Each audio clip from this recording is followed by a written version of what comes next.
There's a very low percentage of this that is smiles and glory holes.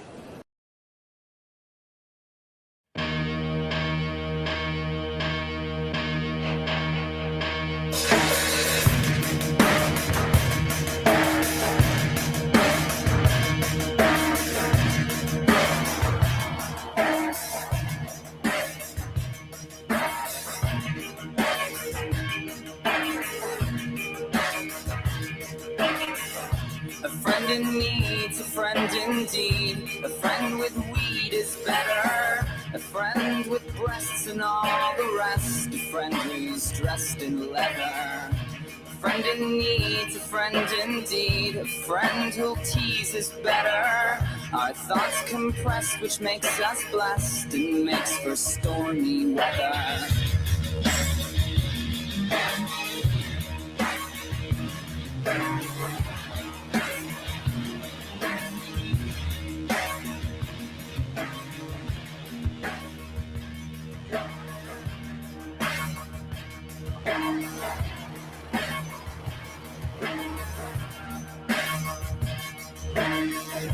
A friend in need's a friend indeed. My Japanese is better. And when she's pressed, she will undress. And then she's boxing clever. A friend in need's a friend indeed. A friend who bleeds is better. My friend confessed she passed the test. And we will never sever. Days dawning, skins crawling. Days dawning, skins crawling. Days dawning, skins crawling. Days dawning, skins crawling. Pure morning, pure morning, pure morning, pure morning.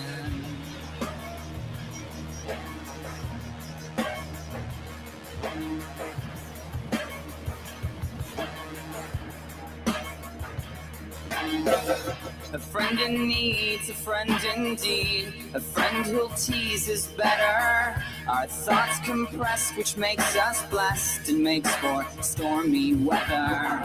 A friend in need's a friend indeed. A friend who bleeds is better.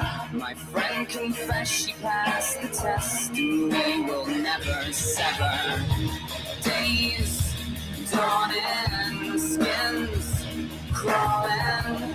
Days dawning, skins crawling. Days dawning, skins crawling. Days dawning, skins crawling. Pure morning, pure morning, pure morning, pure morning, pure morning, pure morning, pure morning, pure morning. A friend in need's a friend indeed. My Japanese is better. And when she's pressed, she will undress. And then she's boxing clever. A friend in need's a friend indeed. A friend with weed is better. A friend with breasts and all the rest. A friend who's dressed in leather.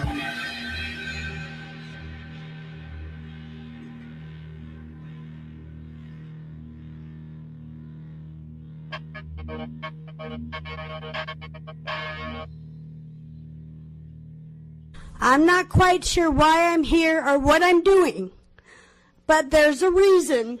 I don't like Facebook, and I don't like the internet. The library blocked my password. Now tell me, does that make any sense to you? This is absolutely lit. This is lit. Ladies and gentlemen, welcome to Dark Times with your boy, Dark Match Steve. That's me. I'm the host. Welcome. Get on in here, lovers. Where are we at tonight? Facebook, YouTube, and Twitter, also known as X, if you're autistic and addicted to ketamine. Wherever you're at, get in the chat, lovers. I got you all in one spot over here on the StreamYard. Get up in the yard, touch grass, metaphorically. Get in here, lovers. Tonight we're going over Professor Dave. What the fuck is his last name? I forget. But Professor Dave versus Danny Jones. We're doing another debate review, second one of the week. And, I had my eye on this one. I wanted to talk about this. I wanted to discuss this yesterday with another topic that we almost discussed yesterday. I'm not sure if we're going to touch on that other topic, guys. It's like we might, if we discuss it at all, the thing that happened yesterday, I can't even describe it because I think it's going to really screw me. But the similar stuff is going to come up tonight in this debate that we're reviewing here, and so I might not be able to resist going and pulling up this other topic we almost covered yesterday, which I'm just scared to mention. So we'll see about it, guys. But if you aren't familiar, Professor Dave Farina or something like that. What is his last name? Let me actually, I know I put it in the description of my video or something. Let me check here. Damn it. Farina. Dave Farina is this guy's name. He's a professor. I've actually followed this guy for a long time, guys. Dave, I'm going to disagree with him. I imagine I'm going to disagree with him on quite a few things that's going to come up tonight. And, I'm sure some people won't even believe me. I honestly, I didn't even watch the full clip of what came up, but I know a certain subject came up and it was mentioned in this clip. And you guys know how I am. I like to go off the cuff. And if we're doing a debate review or something, I like to just play it and not be too extra prepared just so that we can actually discuss it and see how everybody thinks. I can let you guys can actually observe how I think and decide if I'm a complete fucking loon or not. And, as opposed to someone maybe say that that's lazier, but as opposed to me going and watching this exchange, the full thing, and completely dissecting it and having pre-prepared a whole agenda that I'm pushing with pre-prepared talking points or something like that.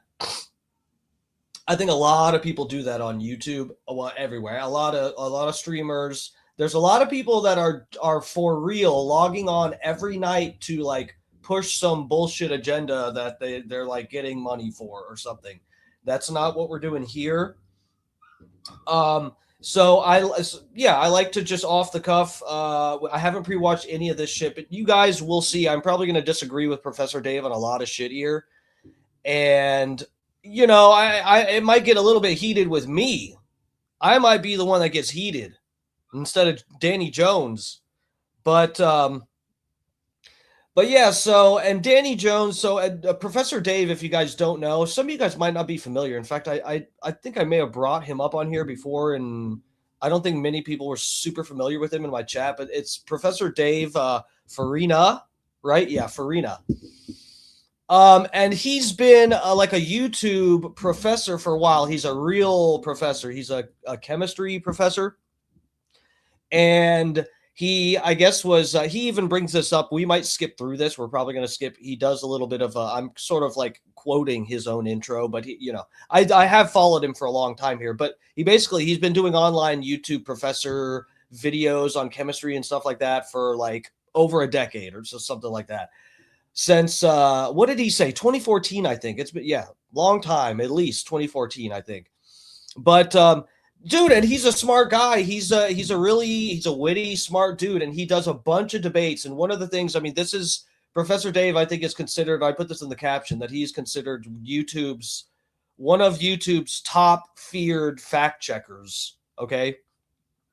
he and he makes a bunch of different videos. He's not so much a streamer, right? But he does live content, like the debate stuff. I guess you could argue is like unedited, sort of, whatever. But yeah, and he does these videos where he is pretty funny, dude. He's like, he has his moments where he has like god level trolling abilities, and I can really appreciate that, even if it's an opinion that I'm not really 100% behind.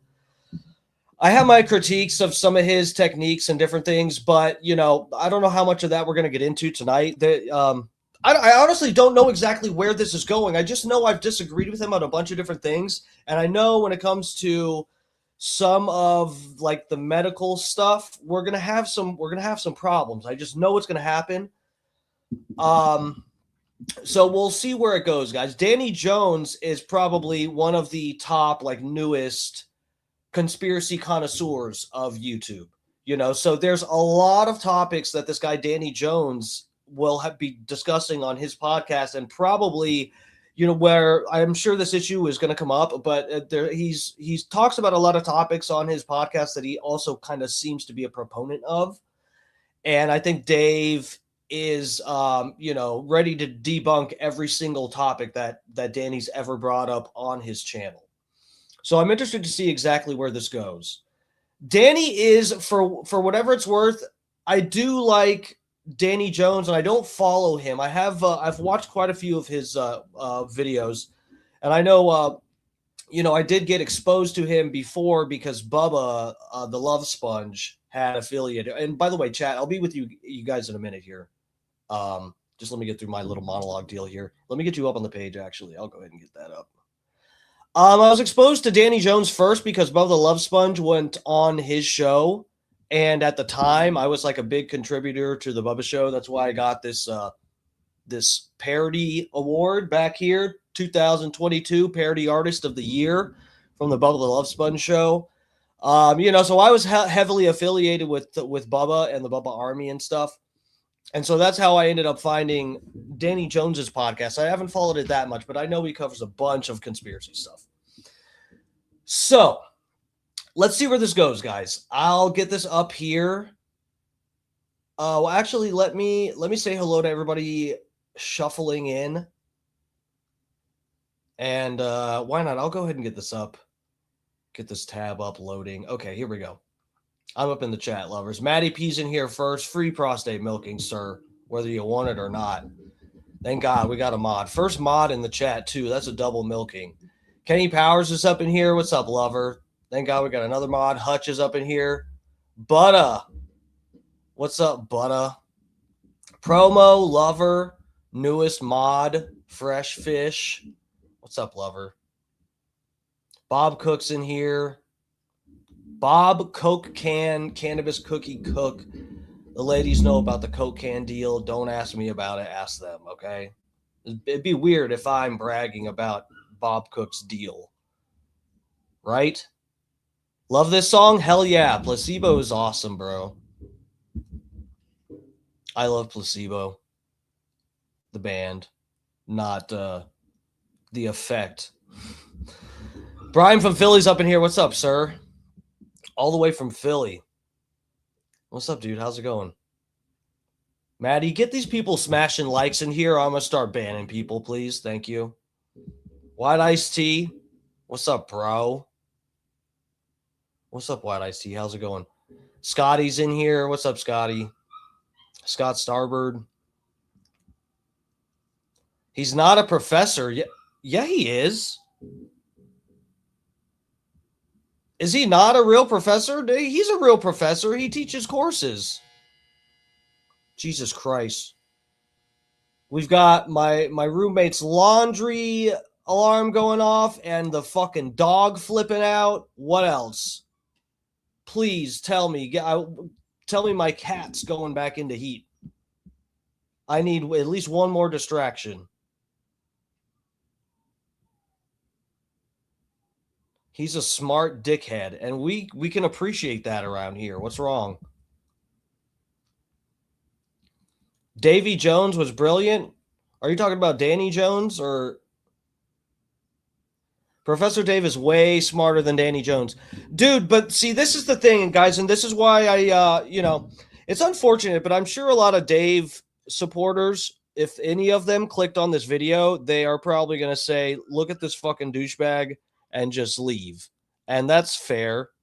Fair point, quite honestly. And you know what? I'm with you. I wish I could leave my own stream, but unfortunately it's me hosting it, and it wouldn't exist if I left. So here we are. I think Dave is really, really smart, but guys, I think this is like a thing, and this is the same as when I see Destiny. You guys know we do reviews of a lot of Destiny debates and stuff. I think Destiny's super, super smart and a really good debater. Same with we just covered Andrew Wilson the other night. You know, but sometimes people just have biases for certain things where they will allow a certain meme to creep its way in place of where like a good, logical, well thought idea should be. Bad memes creeping their way in. I think that everyone's a victim to it. Happens to me every day, I'm sure. Kirk's up in here. What's up, Kirk? Juggalo Jen's up in here. Welcome, Juggalo Jen. How's it going? What's up, guys? Thomas, welcome. Okay, we're caught up. I said hello to everybody. Sorry, guys, if I missed anything important in the chat, please, you know how it is. I try to catch up at the beginning, say hello to everybody, and then get the ball rolling. Okay. Let me go here.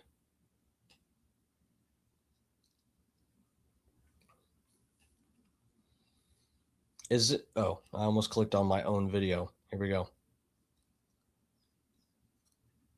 Okay, so this. God damn it. This video is like 3 hours long. Cancer. Your first choice is your best chance. Moffitt brings the highest level of urgency to provide. Jesus Christ. They're playing these they're playing big pharma commercials because they know there's about to be some medical misinformation broadcasts from this stream. Provide the right diagnosis right away. They're like, please, whatever this fucking retard says about taking herbs, don't listen. If you got cancer, you show up here, okay? Don't listen to this fucking idiot. Who's Moffitt first? No. Nope. Nope. No. No. That's a word we use a lot in it. And her. Okay, so this is where I was. I haven't watched up to this. This is where I got part of the thumbnail. I was scrolling around for different facial expressions that I thought would be good for the thumbnail. So let's back it up here. When it comes to beating. Oh, we got another ad. See, guys, this is what I love about YouTube is that if you click on a video, it plays 2 ads. And then if you're like, actually, where it's playing, I don't actually want to watch this part. I want to watch a different part. And then you just touch the video. You don't even have to touch the video. If you just touch your mouse, it'll just start playing another ad. I love YouTube. Answer. Your first choice is your best. I can't wait to monetize this channel. I'm going to make it insufferable for you people. Chance. Moffitt brings the highest level of urgency to provide the right diagnosis. I wonder if when I get monetized eventually, I'm hoping I can do something. I don't know if YouTube has this capability.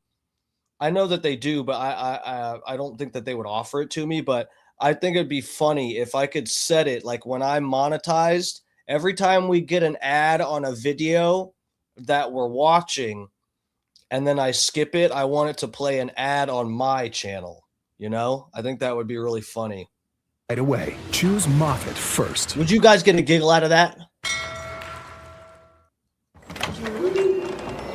Jesus! Outside. Hope you freeze to death out there.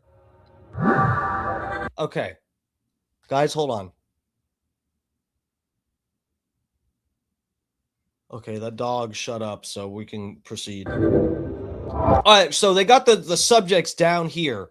Cults. Do we want to look at cults? Dave origin story? Where I think we're good on that, right? He's debated a lot of different people, guys. He's debated, who was that one? He debated Origin of Life with this one other like Christian professor who thinks that, what did he think? He's like a creationist or something, right? I guess. He's done a lot of debates. Did he do Kent Hovind? I know Dave also debated Flat Earth Dave. It was a Dave on Dave violence. And that was pretty interesting. But dude, I think, this is one of the critiques I have of Dave is with some of his videos, and I know I'm gonna sound like a pussy or something, and that's fine.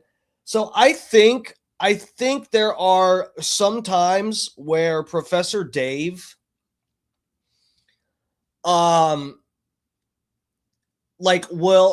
put something in a certain way that's really obnoxiously like a know-it-all type of thing.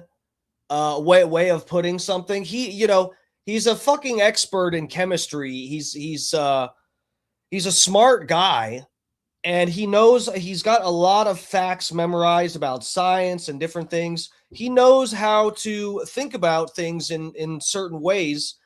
That's probably better than the average person. And I think sometimes he gets a little bit too fucking trollish and shitty about things, and it pushes some people away. And at first, it almost had that effect on me.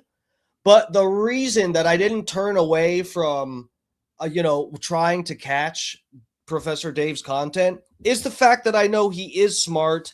And if there's disagreements that I have with him, and I hear his explanation, and it'd be a good, it's good to know what the others, someone you disagree with, their best arguments, or an idea that you disagree with, the best arguments coming from proponents of that idea or something. It's good to keep a lot of that around just to test yourself and stuff. But for that, I've always kept up with Dave Farina, but I don't know how many other people are doing that. And so I think guys, we talk a lot of shit in here.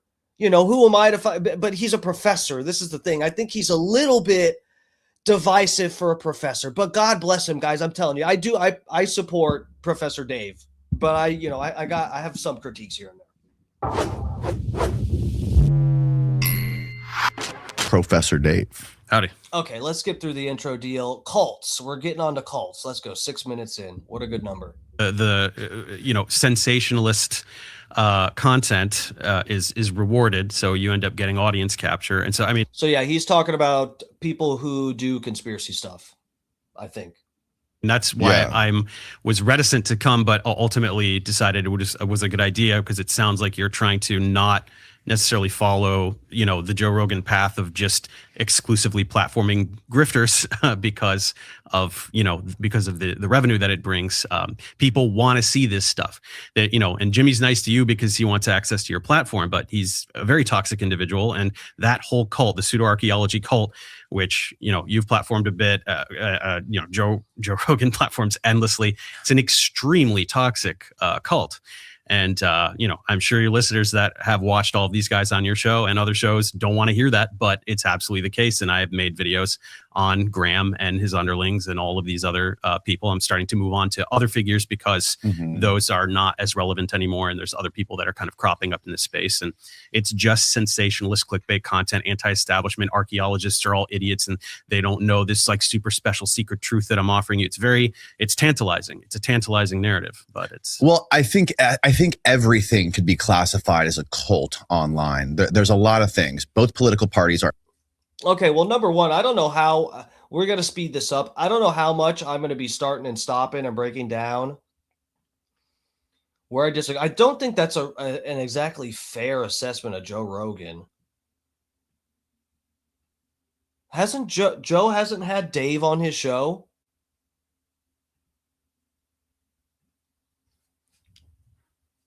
Please tell me Professor Dave hasn't been on Joe's show.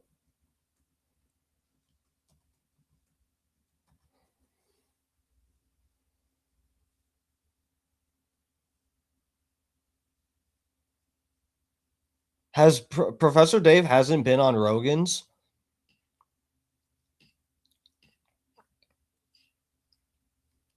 He's probably just mad about that.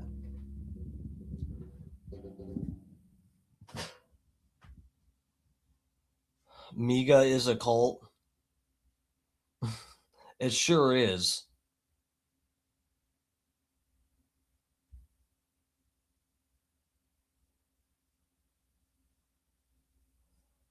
Okay. Yeah, I don't think that's a fair assessment of Joe Rogan. And look, I've watched some of. I never finished, so I think there's like multiple parts. Professor Dave has videos breaking down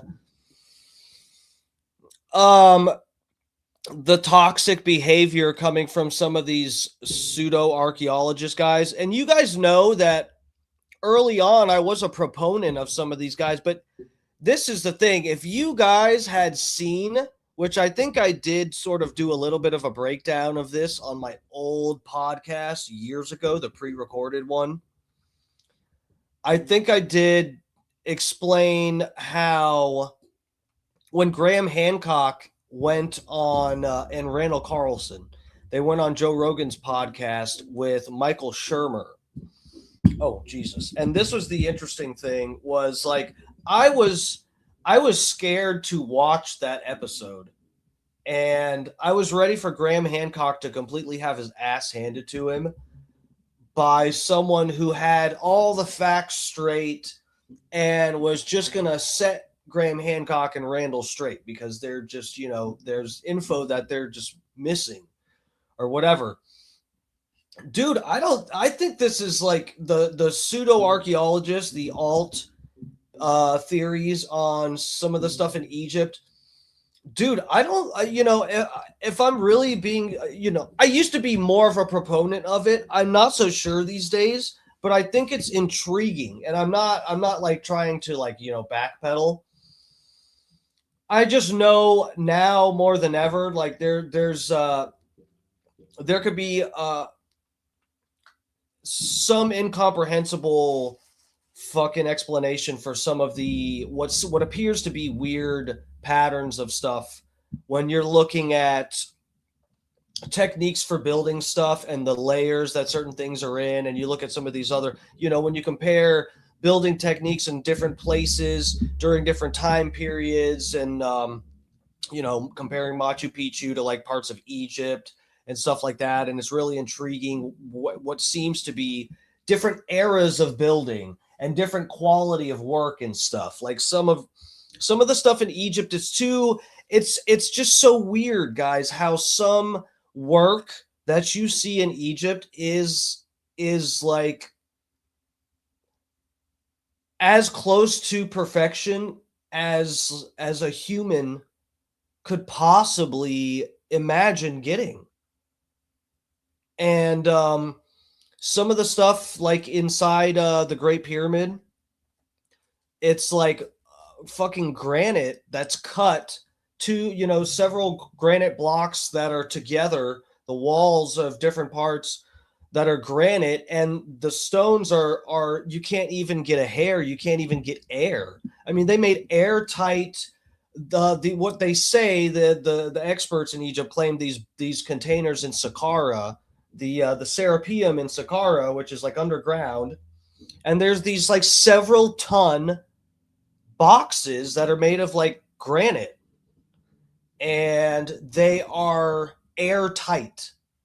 It's a box. They're giant, what is supposed to be a sarcophagus for a bull, I think they claimed these were. And with a lid, it's a big giant fucking box carved out of one giant piece of rock and a lid, and it's airtight, and it's so polished, so smooth that you can see your reflection off of it. And the corners and everything, the seal, and again, guys, it's not like it's just a flat, the top of a box and it's open and there's a flat top, and then you just get the flat of if you could just make a flat piece of stone, you can put it on there and it'll be like basically, no, it's like the top of the box is sort of like recessed up a little bit too, so they like built it a difficult way too. And it's like perfectly airtight stone box, like an incredible level of perfection. enigmatic levels of perfection, and then you see someone came by and did hieroglyphics on it that look like chicken scratch, and then they drew a line, what's supposed to be a straight line across, boxing in hieroglyphic sections on this box, and then you can see mess ups on it, you know, and it's like you can tell these are not the same. So whoever made this box had a level of technique that is, we don't even know how they did it. It's that crazy. The person that did the hieroglyphics, anyone can look at it and go, oh yeah, some fucking idiot sat here with a chisel and they fucked it up. You're looking at two different things, so it begs questions, I think, you know. And when the mainstream archaeologists and people as sketchy as Zahi Hawass being involved in it, telling you, oh no, that means nothing. You know, sorry, we got questions. Absolute cults. They're fair questions. Different segments of religious knowledge or religions or cults, basically. Sure. And these things have become religions where I don't think it's everyone, man. I think most people are genuinely interested in this stuff, but the people that you see tweeting about it, the loudest people online are, I agree with you, the most toxic people. And then when you see people like that, you automatically want to lump everyone into it and say, this is this big toxic cult. When in reality, it's a handful of people that are very loud online trying to get engagement. Sure. But that's, I mean, you know, we're in the heartland of Scientology, right? We are. We got an e-meter right there. We can do a technological exorcism on you right now. I walked around by the headquarters yesterday. I was like, this is wild. It's insane. But I mean, but you can say that like that is like the biggest and most successful cult of the past century. It is, really. It is, right? Why? Like they're the one cult that's been able to survive. They've just mastered it. But what I'm saying is that obviously there are always going to be people in the periphery, right? You're trying to lure in people in the periphery, right? That's why you know all of what's been going on exposing the the Church of Scientology is incredible, and I can't believe they're still able to operate after what's come out. But this is what you do, right? With all of these nascent cults, you have these cult leaders, and they're trying to draw in people from the periphery. Mm-hmm. This is reasonable. This is how we, and so that's why there's not enough people making debunking content. Right. Truth is Unbreakable said they had power tools and free energy. Maybe I don't necessarily see like the level of perfection itself. I see why some people say that's like there are a few things that look like giant saw marks. I mean, it looks like it. I don't know that there's some other explanation, but Giza power plant is one of the what's his name? Duncan something, I forget. Giza power plant is one of the books on that theory, that they think the pyramids were power stations. DMS embellishing it. Like, how did he get the quarter behind my ear?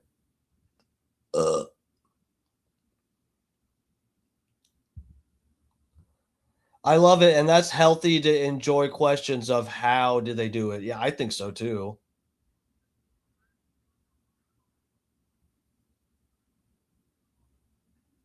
There's too many of these, and they, there has to be enough content, or a roughly equal amount of content debunking these claims as there are the people that are generating them. So.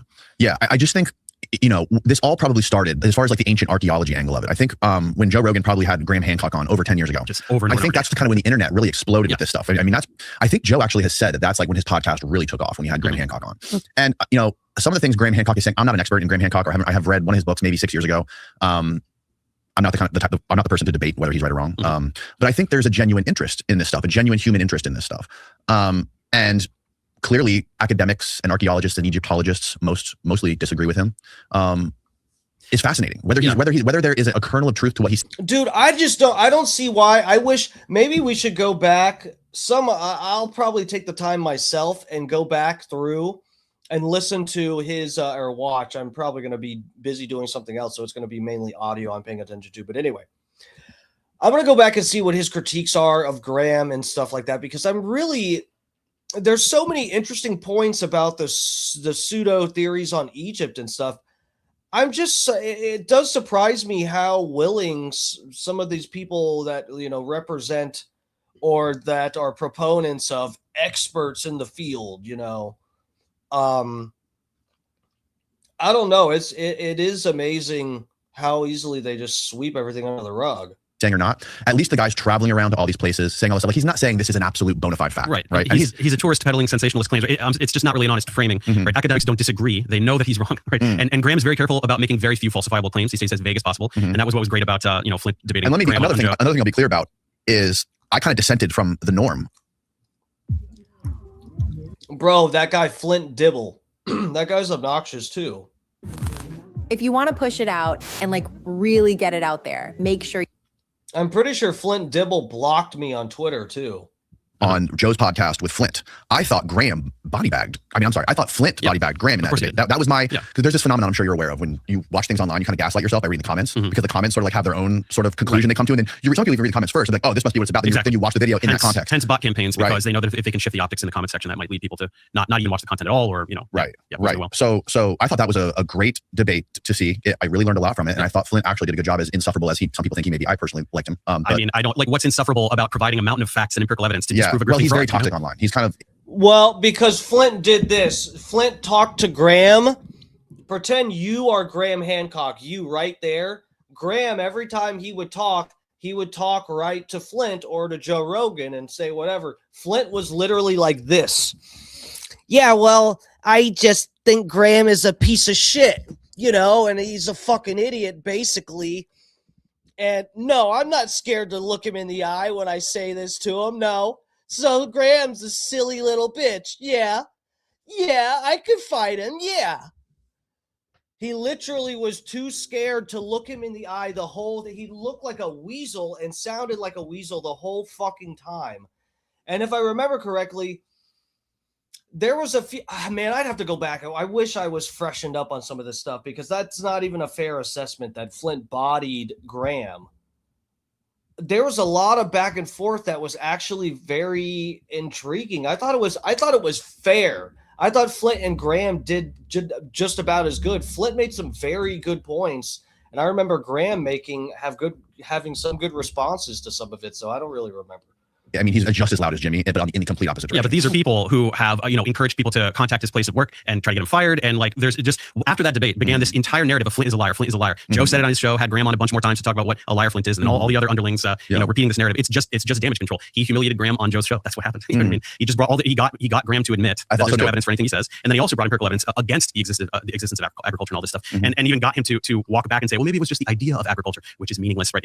He exposed how vapid these narratives really are. And Graham's very clever. He doesn't make that many falsifiable claims, but ultimately it's just whimsy, right? Dressed up as this bold anti-establishment research that flies in the face. It's nuts. It's just one of the things that I've said. I'm just like, this is I think Dave is a little bit butthurt too, because, and I get it, guys, there's been some real heat between these people, but I just don't think that's fair at all. It sounds like he's saying that he doesn't think Graham believes any of this stuff. I don't think that that's true. I think Graham actually thinks that there's like some truth to this, right? I feel like this is a similar territory in terms of like a style of argument, like when people critique Candace Owens, and it's like they go, oh, what evidence do you have that Erica Kirk was on the rooftop and she pulled the trigger? It's like, we didn't say that happened. What? I don't know. It's like Dave and Flint and these other people will want to like get Graham to make some grandiose claim. You remember if you guys, I wish everybody in here had seen this. If you saw Michael Shermer on with Graham and Randall Carlson, this other fucking guy, I don't know, he was a geologist. Some geological expert called in to defend Michael Shermer. They both sides had a call in, by the way, so it was like fair in that sense. But the guy that called in was like claiming that Graham said aliens built the pyramids and that they had metal tools and all this stuff. And Graham didn't claim that. Graham had these quotes from the Book of Enoch in his own book. He included these quotes.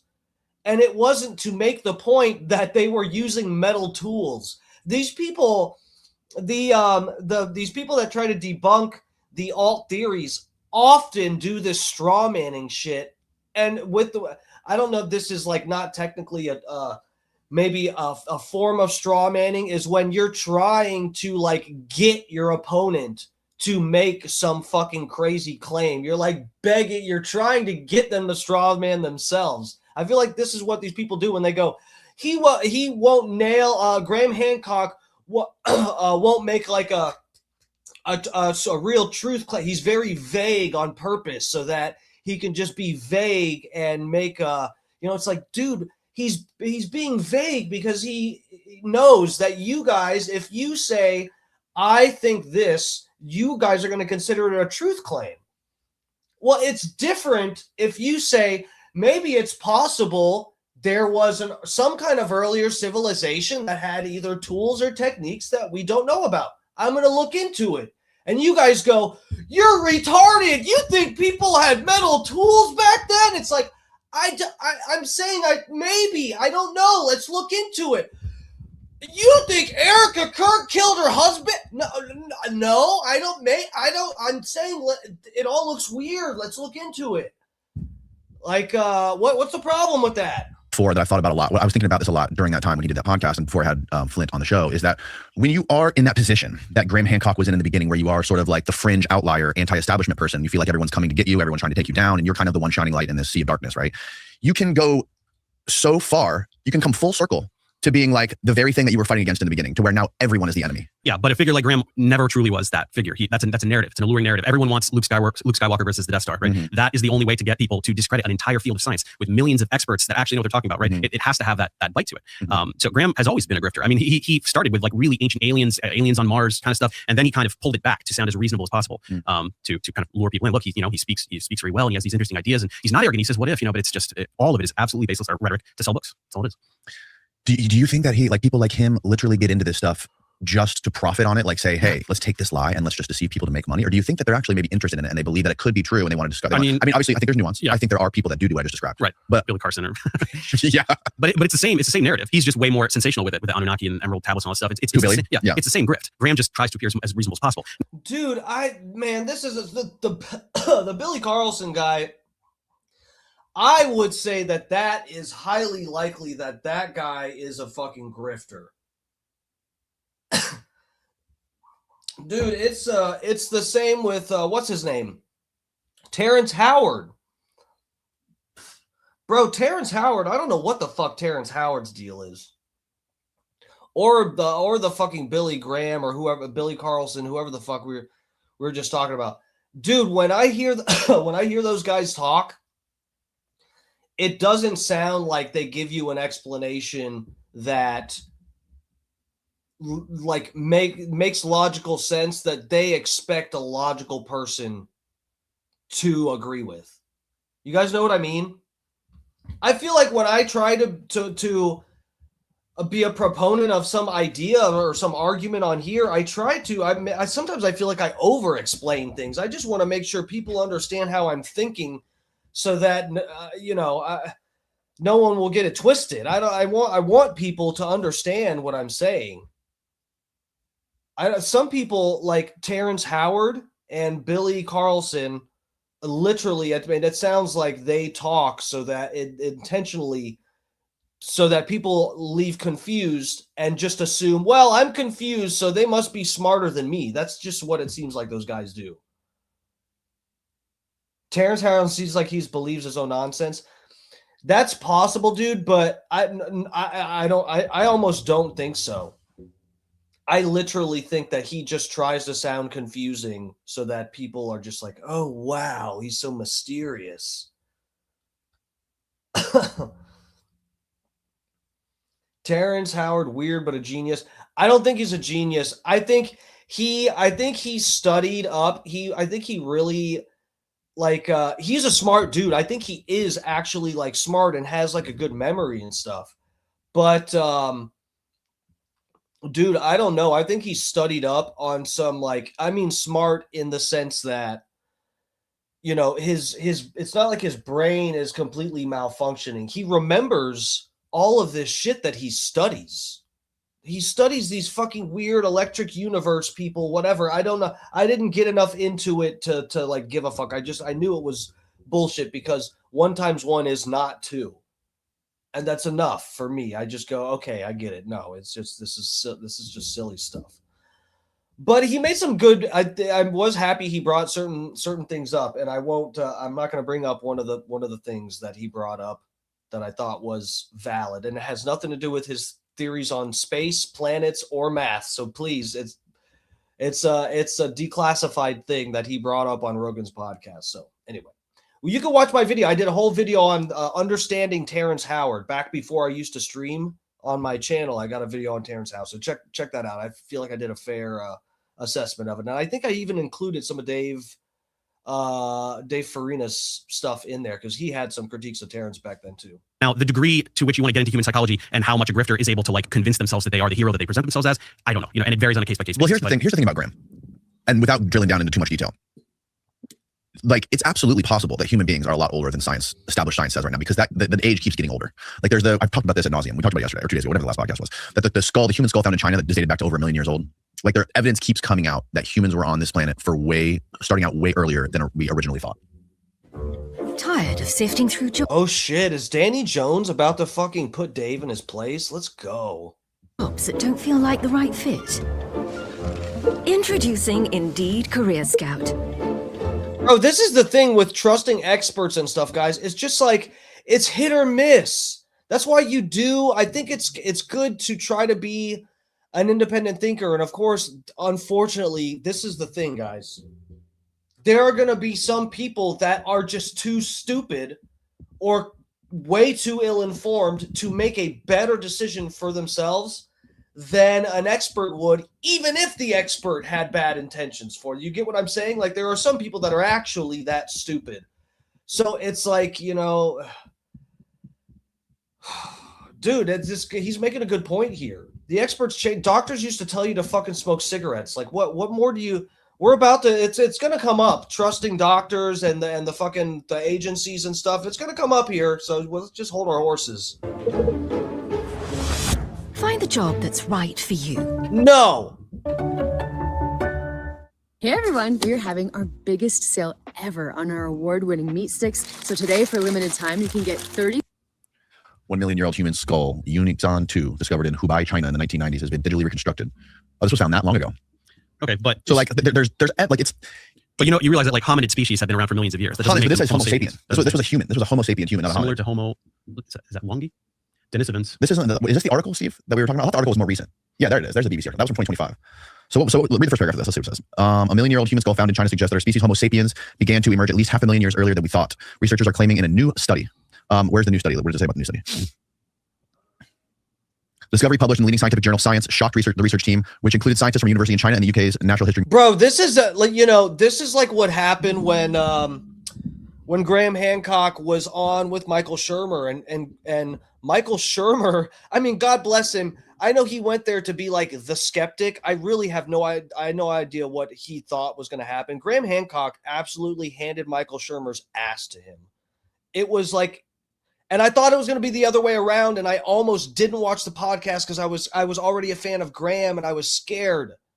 But Graham did so well, and this is what ended up happening on that podcast. Is Michael Shermer was arguing against stuff that was like old. Michael Shermer had old data, and Graham Hancock was up to date with like the newest findings on some fucking bones they found somewhere, and Michael Shermer was arguing over against. It was human beings butchering marks on some bones they found. And Michael Shermer was arguing against it and just hadn't ever read the paper. And Graham Hancock brought up, it was cited in like the most prestigious scientific journals. And it's just like Shermer just didn't know about it and was arguing about it. It's just like museum.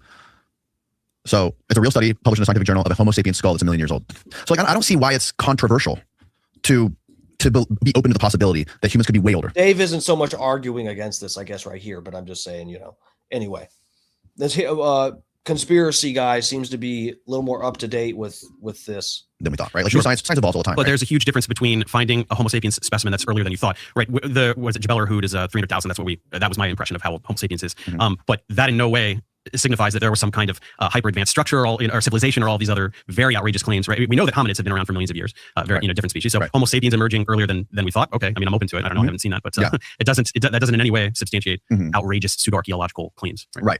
And when it comes to like some of the ancient structures that Graham talks about, like the ones in Indonesia, Turkey, Egypt, and even bro, I would love. See, this is the thing. Dave needs to give direct. Man, I feel. How am I? Am I just? Maybe I'm just like, drinking my own Kool-Aid or something here. I feel like I'm better.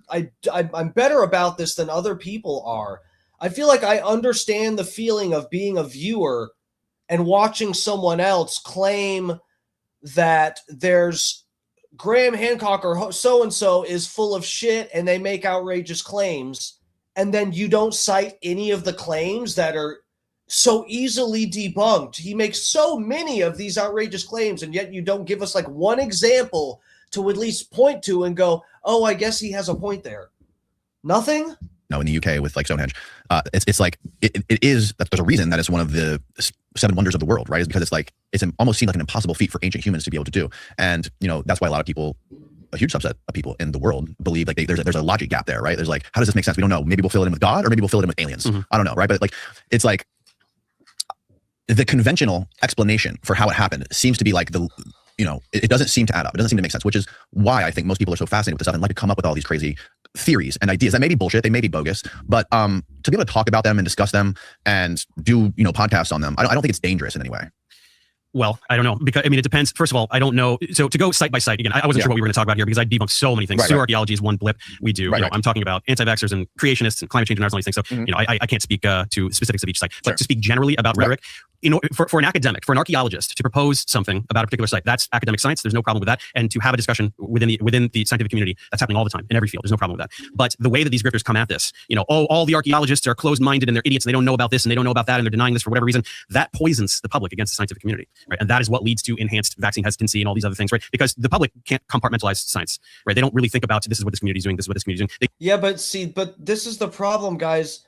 They act like this. They do. We all, unfortunately, we've seen the videos. We've seen the footage, Dave.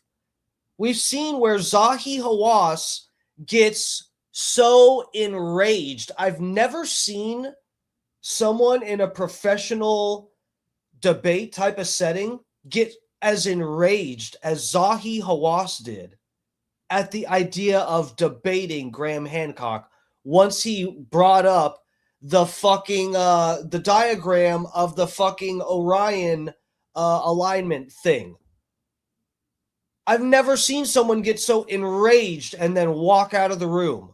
He slammed the fucking door of the auditorium, stormed out, slammed the door, and was screaming at the top of his lungs. Never seen a professional act like that before. We've all heard the fucking thing where they, who was it? John Anthony West. And who was the other guy? I forget the other guy. Robert Schock. When they were talking to one of the Egyptologists and saying that about the Sphinx being older. And they said there's no other older man-made structure. We have there. Why would the Sphinx be that old? This is was their main argument. I think that they had on. This is on camera too, if I'm not mistaken. And they said there's no other structure that's as old as you are. You guys are claiming you think the Sphinx is that old because of water erosion or whatever on the enclosure of the Sphinx. There's no other structure that's that old. So it can't be that old, and whatever. And then, but Göbekli Tepe has now been dated to be that old, and Turkey's not far from Egypt, right? Have you seen a map lately? So we've all seen these things. The way that some of the lead people in the field do act pompous and fucking way overly dismissive and stuff. This isn't like Graham Hancock is just claiming this happens. We've seen it. We've seen it everywhere. You just leave with this general sense. We've seen it in the medical community as well, buddy. So let's get right to that. Of scientists are closed-minded shills in the pocket of big whatever. Right, big archaeology is an insane term. But that's the narrative that is peddled. And so what you get is a public that is increasingly distrustful towards science, and that's when you get the public voting in administrations that put science deniers in positions of power and things like that. So ultimately, what I want to say is that it is harmful. Now you can go into individual examples of one person saying this or that. Something might be defensible, but broadly speaking, it is harmful. I'm not in my 20s anymore. Even though I've improved my workouts and my diet over the years, I've still noticed a drop in my energy and my motivation. And then one of my friends told me it sounded like a testosterone problem and told me he was using a natural pill. And that's what led me to Mars Men. See, men begin to... Good grief. And I saw people in the comments somewhere talking shit about this, that he's pumping supplements, or he's pumping out supplements to people. And this topic comes up later, that the supplement industry is like just as bad as the medical, or if not worse than the pharmaceutical industry. You know, guys, what I would tell you is, look, I don't, you guys have seen me. I'm fucking ripped. I don't have any problems with what they're, at least I don't think so. I haven't had my testosterone levels checked, but I don't feel like I need to get them checked. So I think I'm good to go. You guys know me. I'm all natural with everything. I just eat organic, like actual food. I know that's mind blowing. I eat food, like stuff that's actually food. And I add a few extra herbs and pre-cooked carbs that digest a little easier for my fucking hypoglycemic ass. And I'm hypoglycemic because of a medication that I took in high school for 3 months. Over 15 years ago, I took a medication for 3 months, and it gave me a pancreas problem. So now I have to have a really crazy specific diet. Thanks. See a drop in testosterone around age 30. And even though your body still makes, and then we sent you. Yeah. So you're saying, by and large, over time, the public has become more distrustful of mainstream science, and I would say authority in general. Simply by using the term mainstream science, it's illustrating my point. Academic science. What would be the correct word? I mean, there's academic science and there's the private sector, but there's no mainstream science. Right? There's science and there's pseudoscience. Right. Right. Whoever is publishing science, whether it is academic or whether it's in the private sector, whatever it is, right? That's actual legitimate science. And then there's people who lie about science on podcasts, right? And they refer to it as mainstream science. And also does podcasts about research that he does on psychedelics and stuff like that. He's not a mainstream scientist by any meaning of that word. Sure, that's fair. He synthesizes chemicals. That's totally fine. You can do that. He's an interesting case, so like a hobbyist turned scientist. But he's not pushing any super outrageous claims. You know what I mean? Yeah, I think where it gets swirly is when you have science and you have academic institutions and you have that are all intertwined with governments, and then you have financial entanglements with all that stuff. There's financial entanglements in every single aspect of science, whether it be climate science, whether it be vaccine science, or pharmaceutical companies. Okay, so I saw part of this where Destiny did a review of this video as well. I only watched like 2 minutes or like 5 minutes of it, maybe, and it was leading up to this part. And then I was like, oh yeah, I'm going to review this on my channel then, because I've mentioned Dave before and I wanted to review one of his other videos and I never got around to it. So I stopped watching the Destiny video and I watched something else. But Destiny was like talking shit. Oh, this guy's a fucking retard, whatever. Of course, there's government and the medical industry and financial ties. Doesn't he know how medicine works? I mean, this guy's a fucking idiot. Dude, it's understandable that there's like, it's probably inevitable that there are the way that he described it, that there's ties between the fucking government and the medical industry and the financial ties. And of course, yeah, there's probably, especially for the system that we're in, the goddamn simulation we're living in right now, that's probably inevitable factors for what we're dealing with here. I could argue against that. We probably shouldn't even go there tonight. I don't know. But that's not to say, I don't think that this guy is saying, oh, that shouldn't be how, there shouldn't be any way that the government and the medical industry and financial biases, and there shouldn't be any way that the system functions in that way. I think he's saying that we have to be careful because it functions like that. That's not saying that the whole kit and caboodle is just completely evil because the government and the medical industry have financial ties and what. There's arguments for that, maybe. And if someone could figure out a better way for the system to function, it might be worth a try. But I think the guy is arguing that you need to be careful with a system like this, right? Because there are biases. There are people pushing agendas, possibly because of financial incentives and stuff like that. Guys, they're humans in these positions, unless they're reptilian. They're humans in these positions, and they're fallible, right? They're not perfect. So if people can be tempted by $250,000 if they, whatever, Anyway, let's get back to it. And I'm sure we'll get there in a second. But that's even like geopolitics type stuff. Like there's money and there's weird little financial incentives entwined into all of that stuff. And that's where it gets squirrely, and that's where it gets hard to figure out what the truth is. But that can also be used, number one, that can be used as a scapegoat, right? Blah, blah, blah, in the pocket of big pharma. You just say that and people believe you. But number two, financial entanglements for the frauds that are pushing these narratives, right? They make money off of this stuff. So sure, people can make money off of. It's open and it's outstanding. Guys, you know what? Guys, I want to, so this is what I was thinking about. I would really like to be able to like monetize this channel when I get to, and I think we're going to be close soon.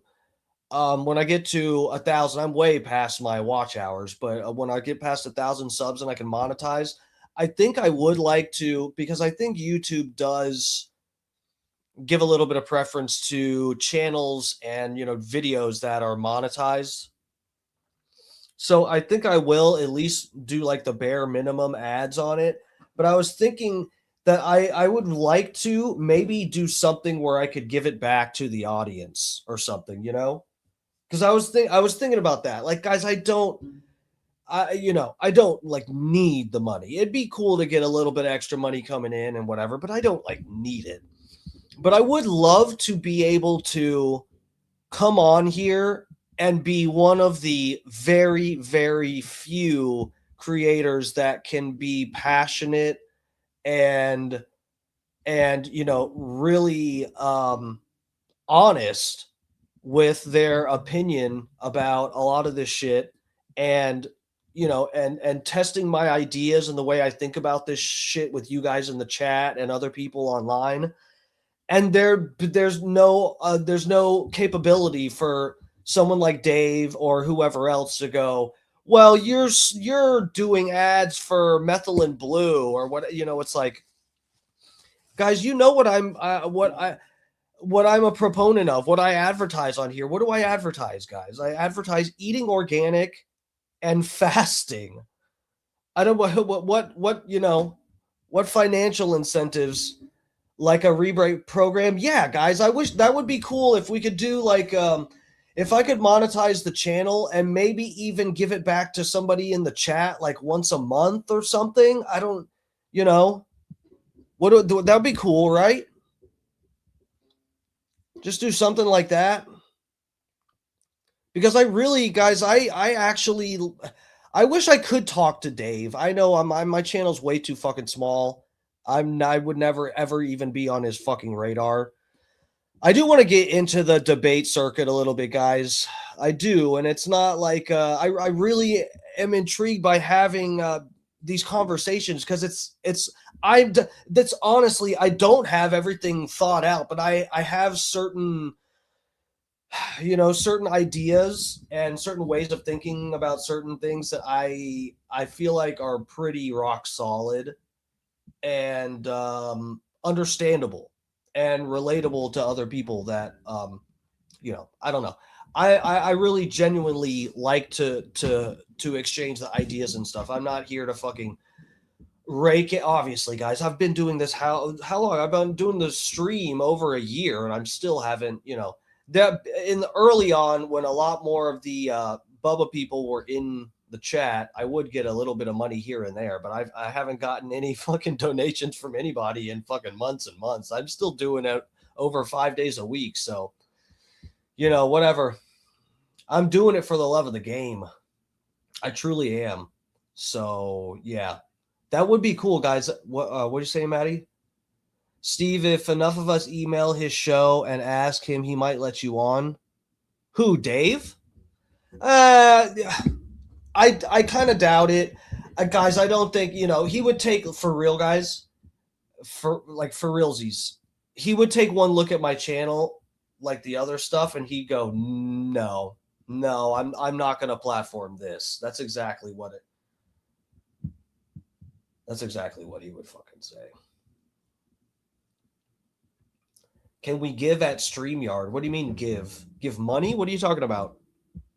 I have a PayPal and Venmo set up, but I haven't even given it out, guys, because I'm like, I'm my job is like decent. I'm working, and if I'm being real, my mom, God bless her, was able to leave some stuff behind for for the people she loved. So I'm like, okay, I haven't even been given out the PayPal or Venmo or anything. I would feel guilty if someone with less money than me gave me money.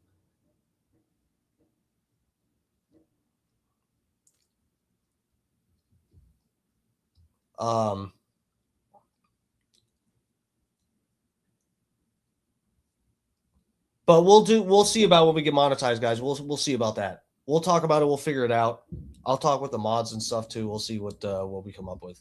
The all-new Rick Hendrick Honda, just off I-75. Hamnet is the Golden Globe Award winner for Best Picture of the Year. Doubt it. What are you looking for? William. Questioning power. If they have a podcast or they're selling advertising, I mean, some books maybe. This idea that a scientist is in this incredible position of power or is doing something incredibly lucrative, the vast majority of scientists are not paid that well, right? They're just doing what they're doing because they love to do science and discover things, right? So it's this way of painting the scientific community as this cabal, that's beholden to blah, blah, blah. It's a global scientific community operating in academia, in the private sector, under many different countries, many different, political apparatus. Yeah. There's no way to, that is why the consensus of the global scientific community is what you go by at all times, right? Anything that is contradicting the global scientific consensus, that's what you want to be skeptical about. Because can you get one scientist to lie? Absolutely you can. Andrew Wakefield or a doctor. Sorry, I mean, sure. I want to make sure I'm clear on this. You think anyone who is questioning or skeptical of the global contradicting, or of the global consensus, the global scientific consensus, what about that person? You should be very skeptical of that person, right? You should. They are making claims that contradict the entire body of scientific knowledge. It doesn't 100% guarantee that they're wrong, but they're very unlikely. You see, guys, I don't like this argument at all, guys. What do we already brought this up? How many was it not the consensus was it not understood as the consensus? It may not have been. I'd have to go back and check, but was it not understood as the consensus from doctors that you should smoke cigarettes, right? There have been consensus. This is the problem, is like, it sounds right. It kind of sounds right. But like, dude, this is not that. If you're talking about making the right medical decision for yourself, okay? Whether it's taking some medication or something that's being recommended to everybody on the planet, you're making a decision for your singular self. You could be the 1 out of 3 million that has a reaction. It's so rare, right? You could be the one. You have to figure that out for yourself. You have to figure it out, bro. You can't just go, oh, well, all the doctors say you should smoke. So, even though it makes me cough my ass off and I breathe worse after I smoke a cigarette, the doctors say that smoking's good for you. It keeps the blood flowing, right? This is just like it's and to be fair, I'm actually trying to be fair here. I would say actually, like, he's at least half right. I just think you should be that skeptical of the consensus as well. Why can't we be extremely skeptical of both sides? What's the problem with that? Dude, listen, we know the thing that they recommended to people and they said it was safe and effective. The fact that doctors were on TV, all of them calling a drug safe and effective, means that you cannot trust them. That's not how drugs work. You guys, I've talked about this before. You understand that that's not how drugs work, right? Safe and effective. If it's effective, if it has a physiological effect on your body, that means that it has an effect on you and it's risky. There is a risk, an inherent risk in that. That's how drugs work. Okay? When they were saying safe and effective, that was 2 red flags. 2. That counts as 2. I said, yeah, I've been down this road. I've been down the road. I already told you guys earlier. I've talked about it on the show a bunch of times because I hate the idea that there could have been somebody that, had I at least spoken up, somebody could have avoided the suffering that I've been through because I listened to a doctor who just willy-nilly prescribed me a medication. Okay, you got to be careful, guys. I was prescribed that medication for 3 months, and I've been fucked up for years because of it. Who is it? I think that's a new person. Welcome. What's your name? Sin Kid 440. Doctors go back and forth over the years over if coffee is good. Exactly, bro. Based. Whether coffee is good for you or not 100% sure on this. That's why my granddad always told me, yeah, dude, they go back and forth on stuff. This is the thing. It's like you can just listen to the consensus, and it's probably like a 50-50 chance. You know, I'd say that's like safe to say. If you listen to the global medical consensus, it's probably about 50-50 whether you're going to make the right decision. Sometimes you need to hear out all the arguments, all of what everybody's saying on every side of the equation, even the crazy people, and hear what everybody's saying and just calm down and think about it. Go home.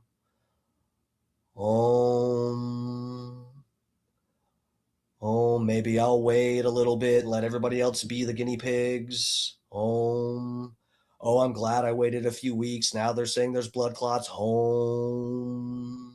I was diagnosed with a heart condition because of the medication I was put on. Thank God I didn't take that fucking Johnson & Johnson shot. I'm going to wait like a lot longer, and I'm really hesitant about this because it seems really sketchy. Oh, wow, now they're saying there's myocarditis from the Pfizer one and Moderna. Thank God I didn't get those. You see? That's how that works, guys. That's how I did it. To be right, and especially if they're not scientists themselves, they're almost certainly not right. So you can take someone's claims and go, all right, well, all of the science says no, but all right, say your thing, and 99% of the time they're trivially debunkable. Sometimes it's a little harder to debunk. You have to really dig into it. But the idea that you can, you have scientists all over the world. There's no way to buy off millions of scientists in different countries. All these things, it doesn't make sense economically, right? You can buy off one scientist, maybe a handful, so you can get papers that are bought off by special interests. Yeah, but see, Dave, this is a straw man argument here. No one is saying that every single scientist is bought off. But if you say, let's just a hypothetical here. Of course, I wouldn't be, insisting that this might be the case, but just hypothetically, if you did sort of buy off a good portion of the top, not every scientist, of course not. No one has the money for that. But if you bought off a few of the top people who are incredibly influential, who are on TV, and they're like the poster boy for science. When they're attacking me, they're attacking science. Okay, you guys know who that wasn't a good impression, but I hope you know who that was. But anyway, you buy off a few of these people that have some some power, some leverage, and some influence. And that might be enough to start flipping people under them. No, and it's just a nice snowball effect. But ultimately, like these are, when you talk about climate science and things like that, this is the fossil fuel industry that's trying to manufacture this stuff, right? So again, it's pretty easy to spot the motives with things like that. Then with individual grifters, it could be anything, right? Somebody's just trying to make a buck however they can. But so journalism, by definition, is being skeptical of power and being skeptical of the people in charge who are controlling things. That is the very definition of journalism. And so are you holding the people in power as your North Star of truth? Are you like defending? Scientists are not in tremendous positions of power. Right? They're just people doing a job. Right. And so this thread starts to evaporate when you say, well, this government made the scientists do the thing, whatever. Okay, well, which government? We got these vaccine studies. This one's from Sweden. This one's from China. This one's from Argentina. This one's from which government are you talking about? The global, the Illuminati government? What about scientific grants? That scientists, one of the biggest ways scientists get funded is by grants from pharmaceutical companies. And I mean, we've had multiple in here. We had one in here maybe 2 weeks ago. It was the most recent one, who was he was a neuroscientist working in Montreal, Canada, if I remember correctly. And it was in the 90s. I think it was 1994. He got a grant from Pfizer to test a neurotransmitter, some sort of drug for Alzheimer's. And he was testing the neurotransmitters. He was using PET scans to detect the chemical reaction in the brain to this drug to see if it was effective or whatever. And in the grant agreement, he had to sign off that if the results were negative, he could not publish them. He could not make them public. The results were overwhelmingly negative. The drug was not effective at all for Alzheimer's. It wasn't reacting. I think it was acetylcholine is what the proxy was he was looking for, to see if it was reactive to this drug. And it wasn't. He asked if he could publish it. They said, no, you actually signed this document agreeing that you wouldn't do it legally, so you're legally bound to not publish this And they ended up bringing that drug to market. And it probably made, who knows, billions of dollars. But like the point is, these pharmaceutical companies, they spend. I'd have to look into that though, because drugs don't get approved all the time, right? You have individual, you have independent institutions that are running clinical trials, and drugs don't get approved all the time. So this narrative that pharma's just like every drug I want will go to market, no matter how harmful. It's just, and I don't know the individuals. No one says that, bro. No one says that. What do you want? Who is saying that? That maybe there is someone who's actually saying that. We know that they do test them, and some of them don't make it to market. But, dude, how many? Do we need to look it up? Do we need to start Googling stuff? How many FDA-approved drugs get recalled every year? There was just another goddamn blood pressure drug that got recalled last month or this month. Month's not over yet. There was another blood pressure drug, highly prescribed. We're hearing all of these crazy side effects from the Ozempic shit. It's rotting people's bones and making them go blind and stuff like that. It's like, bro, yeah, it's FDA approved. Yeah, cool story. What does that fucking mean? I agree with you. That's probably not true. But would you agree that it does happen?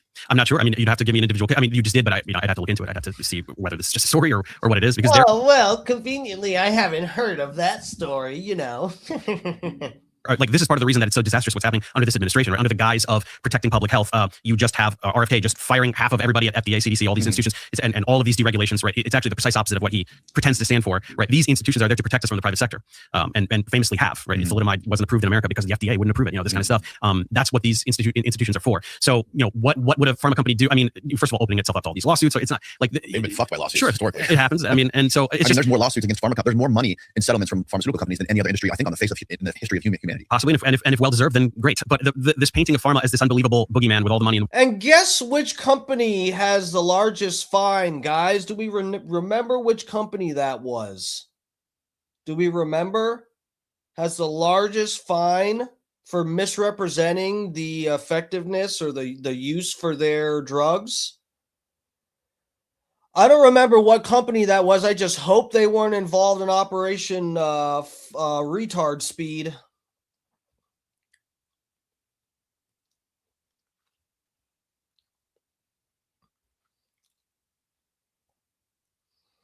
When these pharmaceutical companies test drugs, it's always doctors they paid to test the drugs. Bro, the FDA, this is the thing too. The FDA used to be funded just by tax dollars too, guys. The FDA is now, I could be wrong, slightly, but I think it's approximately like 75% of the FDA's funding comes from the very companies that are looking for approval. That is a conflict of interest. It used to just be tax dollars. Look it up. I want to know how many. You're talking about how many FDA. Let's look it up, guys. I'll let this keep playing. Hold on. World. Right? Do you know that the alt health industry is significantly larger than the pharma industry? The alt health industry? Untested, unregulated supplement industry. Right? No. Yeah, it's $1 trillion industry. It makes more money than the pharmaceutical companies. More money than pharma. Yes. You got to find this, Steve. Mm-hmm. Yeah, I do know that it takes, and I've had multiple people, like scientists, drug researchers on here that have had grants from pharmaceutical companies tell me that it takes between like $10 to $12 million, or I'm sorry, 10 to 12 years to develop a drug with all the testing on rodents and all that stuff. It's very stringent. And it can cost Oh God, guys, stop taking the drugs. Guys, stop. Look. FDA oversees a high volume of drug recalls annually with an average of over 300 Oh my God. Drugs recalls initiated each year. 330, guys. 330. Of course, the number 33 is in there. Why wouldn't it be? Why wouldn't it be, guys? Oh my God. Yeah, FDA is doing a real good job. So I'm not mistaken, right? These are recalls of stuff that was approved. Yeah. They have to be approved to make it onto the market to be recalled. I'm not completely retarded, right? Some estimates indicate thousands of products. Oh my God. Including OTC are involved annually.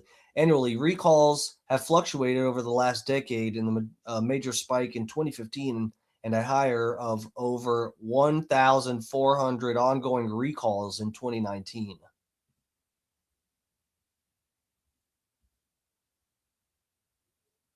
A new drug risk. A study found that about 1 in 3 new drugs approved by the FDA had a new safety issue identified in the years following approval.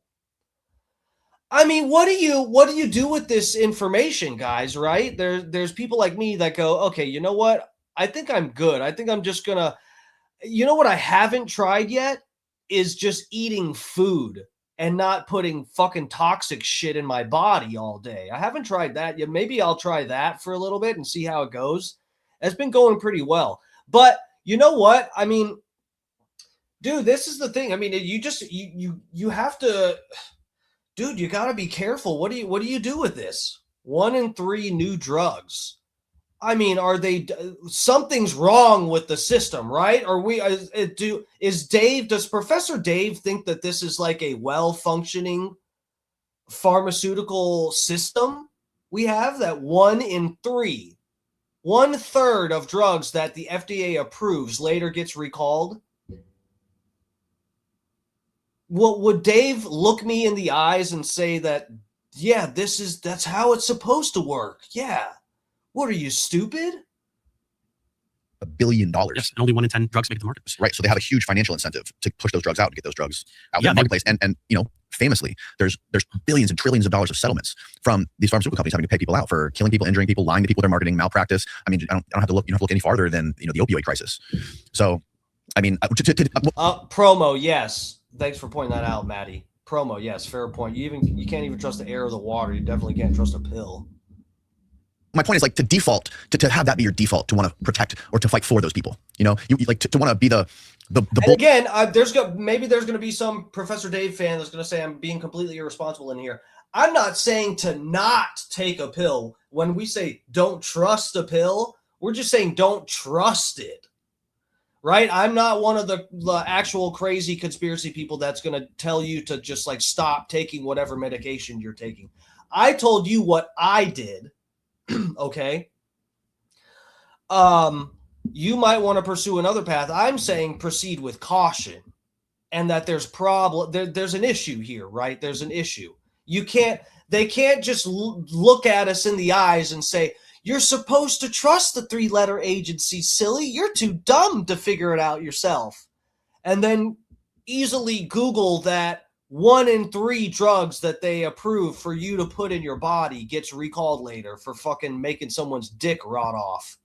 Dog that's attacking people who are attacking those billionaires and those $1 trillion companies who are literally only looking out for their bottom line. And, you know, they don't give a fuck about a middle-class person who can't afford a really fancy doctor who just has to go to their checkups every 6 months or whatever, and has to do the bare minimum and can't afford healthy food. They have to eat out. Like, they don't give a fuck. It's the insurance companies and these pharmaceutical companies that are raking in trillions of fucking dollars, right? And they have immunity. This is why I'm trying to tell you about the alt health industry, right? Yeah, they're making more money and they're peddling lies and selling complete. So everything you're saying about testing and everything, these are products that are not tested on anything. It's not labeled as medicine, so they don't have to do anything. And there's all these, so there's not only supplements that are actively harm people because they're not tested and go through any clinical trials. There's no safeguards of any kind. So you want to talk about that one drug that slipped through clinical trials and some, unforeseen, not that, pharma went through the checks and balances. Here we go. We did these clinical trials and something didn't show up and somebody got harmed. Okay, well, lawsuit, great, go for it, get the money. But we're talking about an alt health industry. All of these products are completely untested. They do measurable harm and they pull people away from legitimate medical attention. That, ivermectin would be, although that is a real drug, though, ivermectin craze would be a great example of that. So what is this, Google's AI or whatever? Summing it up, the broader this. So, and I want to be charitable here too, just so I kind of make sure that I'm fair here. Dave is right. Dave is right about the fucking supplement industry and stuff, guys. He is. I'm careful with that shit too. I stick with I take animal pack vitamins, and I haven't had any weird reaction to them, I don't think, or something. So I've stuck with those. I've been taking those for years. I've been on and off with them. Sometimes I stop for a little bit just because I don't feel like paying for them or whatever. And I buy what is supposed to be grass-fed whey. I'm careful about the protein powder I get too. I don't want protein powder that's got a bunch of fucking stuff added to it, flavors and all kinds of stuff that you don't even know. Guys, and this is the thing, is like, you don't know what percentage you fall into. So when they approve of putting some stuff in your food or whatever, and they say, 99.999% of people have no issue with this, what they have no reaction to, it still might not be good for you. Even if it's like regular food. There's like food, natural stuff that you'd have that reaction to too. I mean, so it's like, Steve knows his food and supplements not that well, but I'm definitely learning a lot. Oh yeah, so yeah, I don't know. We got to look into this again because I saw this come up again about RFK was actually rolling back some regulations with what they're allowed to put on the label and claim things are like non-GMO and organic, but really it's been sprayed with poison and stuff. I think it was the non-GMO thing. But there was something, dude. Trump also, guys, I fucking hate it. This Maha shit is bullshit too. Trump also repealed some regulation to keep phthalates out of something. I forget if it was water or food. Dude, they're not. It doesn't sound like they're making the healthiest decisions for us either. What Google's saying. The broader global wellness industry, which includes alternative health, wellness, tourism, nutrition, and personal care, is significantly larger than the pharmaceutical industry. Estimates place the global wellness market at over $6 trillion, which is several times larger than the estimated 1 to 2 trillion global pharma. That's the global pharma. So this is not in the US, this is global. Yeah. Massive market share, the global wellness market. Okay. Think about how many people do you know? Can you break this down by countries? Sorry, what were you saying? How many people do you know that are regularly taking tons of prescription drugs versus how many people do you know that follow a bunch of health influencers and buy the supplements? Dude, everybody I know has been on fucking Adderall since they were like 12, and they were prescribed it. There's some oversight on that. Yeah, I mean Adderall I think was probably overprescribed in the 90s. Yeah, I think maybe you might have a good point there, conspiracy brain retard. Oops, might have a good point there. I think that's a huge problem, man. Yeah. Wawa's $6 meal deal is back. Sandwich, drink, and chips, all for just $6. Dave, please tell me, Dave, you don't honestly think there are more people that take supplements than people that take drugs? I mean, there's probably, how could we, so I would have to say there probably is a good portion of people that do both. But I don't know if that should count against the fucking supplement group. But yeah, dude, the supplements. It's a fucking it's a shit show with them too, and it's less regulated than drugs are even. So I get the issue, but man, I think Dave is kind of underselling how many people are on some kind of pharmaceutical. The way you see an idea in your mind and shape it into. So this is what I'm saying. Like, people, Dave Farina show, whatever. There are things that you can criticize pharma for, right? And so, sure, sometimes they try to influence doctors to prescribe off-label, right? They'll say, well, this drug is for this, but it might work for this. Can you prescribe it for that too, right? There's a little bit of that kind of oiling going on, and call it out. I don't care. Yeah. Like, I'm not here. Like, there's absolutely grifter. Yeah, and see, this is part of what this is what Fizz Eye Zizzer, that one company that was part of the whole deal, with the things, guys, the things. Okay, I'm trying to read between the lines here. That was one of the issues that they ran into with their fine. They had one of the biggest fines is because they misrepresented their data about effectiveness for their drugs. They told it was something like this, that they told doctors that their medication that their drug would work for some off-label use, and there was no data to support it. So they just had doctors prescribing their medication to people who didn't need it. Do you think that that's a problem, guys? Or am I a crazy crackhead? In the alternative health. Like Grant Cardone, the fucking Scientologist, I'm sure familiar with that. Sound like a company who we should put the fate of nearly all of humanity in the hands of? Or am I a crackhead? Maybe I'm a crackhead. Sorry, guys. He brags about all the jets. Yeah. I mean, he's selling like... Sorry, guys, I've got a problem. I'm working on it. I don't want to quit just yet, though.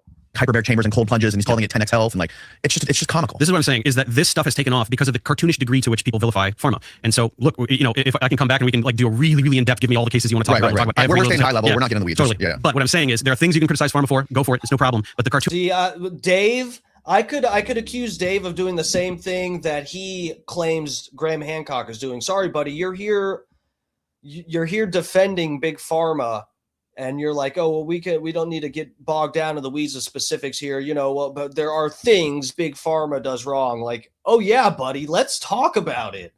We all went through it. Let's talk about it. Why be vague about it? Villainization is what has propped up this enormous health wellness industry that is just full of grifters. I'm sure that's complete snake oil that is actively harming people. Springtime means it's time to clean out your fridge. In the middle of Dave bitching about the supplement industry, we got a supplement ad. That's good stuff. Butcher Box. Oh, it's Butcher Box. It's not a supplement.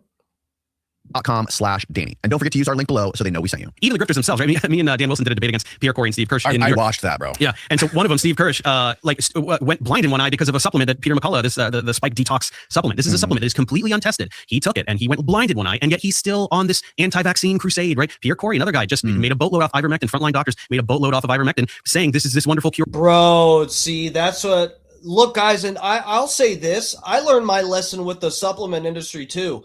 Guys, that... the Andrew Huberman guy, he's been telling everybody to take that, what is it? Fedoja agrestis, and what's the other one? Tungat Ali. So, guys, I took those, and I didn't even, I didn't need, a testosterone boost. I didn't feel like I needed that, but I had seen a lot of people talking about that it helped them with workouts and stuff, that it really helped some people to gain muscle mass. See, this is the thing, is I was probably reading reports from people who were like older guys who had lower testosterone and stuff. And so when they took it, it actually did help them or whatever. Dude, it did not have a good effect on me. It actually, and you guys know, I was telling you, I already had like the pancreas issue from taking that medication.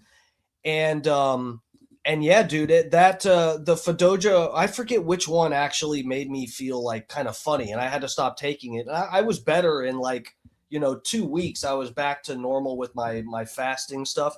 But when I would be fasting and having this Fedoja agrestis and Tungat Ali shit in my system, it would have my blood sugar going like all over the place. So and I learned my lesson with that. And since then, I've been like, I'm being careful with taking anything, bro. I'm going to stick with food and regular herbs that are available at the fucking store, which you can do a lot with adding herbs to your diet, which I've done. Oral drug, you can't get COVID. Take it as a prescription every month, right? Every month, keep spending money, you'll get it. And just how many thousands and thousands of people died of COVID because they didn't get the critical care they needed, and it was too late. That's the real villain. So criticize pharma for the things that it does. That's fine. And I'll do it with you. But this is the real villain right now. I think it's fuck both of them. I think we need to attack them both. I don't pharma think makes real drugs that save lives. That's true. So, but I'm also sure there's a subset of the people in the alternative health system are also selling shit to save lives, right? The difference is one of them is not intertwangled with the United States government, right? How does that make it any? Right, that's when you have grifters that are just selling snake oil. Why does it matter if they are or are not propped up by any government? Right? Well, it's just lying to make money. It's because those guys they get shuttled into the public, and they work with insurance companies, and basically every run-of-the-mill family that goes in for a routine checkup gets prescribed these things. I mean, there's people that are in the pharmaceutical industry whose job is to take primary care physicians out to dinner, take them out to bars, take them out to strip clubs, and befriend them and convince them to use their drug. I had a guy. Yeah. What's wrong with that? Yeah. So. Here who was a sales rep for Viagra in the early 2000s and was doing this job. And it's your job is to get them to prescribe more shit for more symptoms. You just prescribe this for more symptoms and prescribe it more because they get these kickbacks. There's these kickbacks they get from the insurance companies. And if you really dig into it, it's insanely corrupt, man. And it's so fucked up that it's in our healthcare. It's baked into the healthcare system that is supposed to be taking care of everybody in the United States from especially the people that are lower income, which really pisses me off. In the fact that the United States is literally, I think, the last or second to last on the list of health outcomes in the world of countries. To be clear, we do need to very strongly differentiate between medical science and the health insurance industry. The health insurance industry is rotten to the core. Yes. That's a very, very different thing. Right? There's a difference between what is this drug, what does it do, who can it help, and who gets it 100%, for free. 100%. These are very different things. Yeah, but Dave, do you not see that these worlds are intertwined and that they're affecting each other, correct? Right? This isn't just oh, you can brush this under the rug. It's the insurance companies are really shady. The doctors are prescribing the drugs, bro.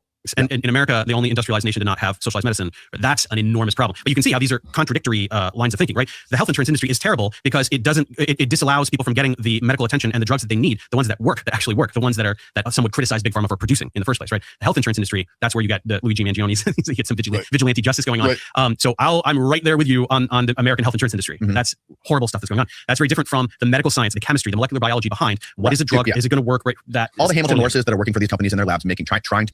Dude, this is like, what are we trying to separate? Bro brought up that the corruption that's in the system involved with Dave has been sitting here bragging about all of the blessings that Big Pharma has given us. And he brings up, oh, well, but what about all the corruption and the prescribing people medications that they don't need because some fucking doctor got taken out to dinner? And he goes, oh, well, that's a problem. That's the corruption of the medical or the fucking insurance industry and stuff. That's not science that understands the molecular, fucking congruency with the human physiology. Dude, you are like shifting the goalposts and stuff. We're talking, we're not talking about whether that has an effect on what a fucking cell does under a microscope when exposed to some fucking drug. Of course not. We're talking about corruption in the system that is prescribing these drugs to people. Thank you. To do their best, and I'm sure that's true. I'm sure that exists. They're trying to do their best to actually create good medicines. That is different from the executives sitting at the top of the fucking tower who are working with the insurance companies and the hospitals and they're just trying to grease the wheels of money and trying to make more profit, trying to lobby the shit out of every single congressman in our country. Yeah, get 10% more profit here. It's insane. Yeah, and I'm happy to see less of that however we can. But ultimately, it's just trying to add a little more profit on drugs that work, right? Where these are drugs that help people and save lives. They're trying to squeeze some more money out of it. And let's get rid of that corruption however we can. But the way you do that is with regulatory bodies that do their job, not with RFK firing everybody that's competent in every single in all of these institutions. I don't know enough about the vaccine stuff. I haven't done a deep dive. That's a fair point. I haven't kept up as much with what exactly RFK has done. I know that they fired a bunch of people. I don't know if they've replaced all of them with like good people. I know I've heard some controversy with some people that have been replaced. I mean, if they are firing these people and not replacing them with other people that are going to better regulate this stuff, then that is a problem. On it, I've had people on the show talk about it before, but I've never personally done a deep investigation of it, especially the COVID one. I don't understand it. It's too complex for me. Mm-hmm. My whole problem with all the COVID stuff was all the censorship and all of the mandate stuff. And, basically, I'm not down with the idea of having to wake up in the morning. And Dave, you better get a drink of water real quick, buddy. Turn your TV to find out what your governor is telling you you're allowed to do today, including taking your kid to the park or going to the beach or whatever the fuck it is. I think that's totalitarian. I think that's a slippery slope. And I think once you give them that power, I don't think. Remember, guys, it's not just that the governors and stuff were telling us that we had to stay inside. That's its own problem. But then on top of it, they were literally doing wine parties and having orgies. You remember this, right? This is the mayor in what was it? One of the guys in New York City was part of the figuring out the regulations for people living in New York, and he was bragging on camera to some fucking undercover twink that James O'Keefe hired, bragging on camera about how they told everybody to stay inside and stay home, and they were out having orgies and stuff. Ever get it back? Okay, I think it's a little bit of literally going to orgies while everybody was locked inside and couldn't go watch their grandma die. Exaggeration, though. I mean, I don't know what it was in every state, but I live in California, and there was never a moment where we couldn't go to a park or anything where proper social distancing was happening. How are all of these restrictions totalitarian? Is it totalitarian to say you can only drive on the right side of the street and not the left? Right? There are guidelines in place to ensure public safety. When you have a pandemic, a global pandemic that's killing a lot of people, what are you gonna do? Nothing? Just let all the people convene in every manner imaginable and spread it and kill 10 times more people. I mean, something must be done. Yeah, I think 12 or maybe 24 people were arrested in New Jersey for trying to go to a church service and a synagogue. I think it was either a synagogue or a church. I can't remember. Dude, I will have to say, so looking back on everything and really trying to be fair about stuff, I know there are some real schizo people that, truly conspiracy brain schizo people that would not like what I'm going to say. And that's fine. But looking back, I don't think that like the lockdowns and the masks were like that terrible of an idea, My biggest problem was forcing people to put something in their body. That was my biggest problem. And also lying about the thing, the effectiveness and the level of risk involved with that thing. That is my biggest problem. For a virus that we thought people might be coughing and breathing in and stuff, of course, wearing a mask is like probably like a good first idea to go to, even if it's not a perfect mask. It'll stop maybe some of the virus. Maybe you still get exposed a little bit, but it's just such a tiny amount your body can handle it. This is like if I'm not mistaken, this is a proven thing, right? If you are like more exposed, if you have heavy exposure to a virus, then you are more likely to get sick from it, as opposed to if you just got like one or two particles that you breathe in. Mask, and I was actually early to the mask game, because you remember early on, Dr. Fauci actually told everyone not to wear them. Remember, guys? And that was just because the nurses and doctors had a shortage of masks. Remember? They told you not to wear a mask first. Remember that, guys?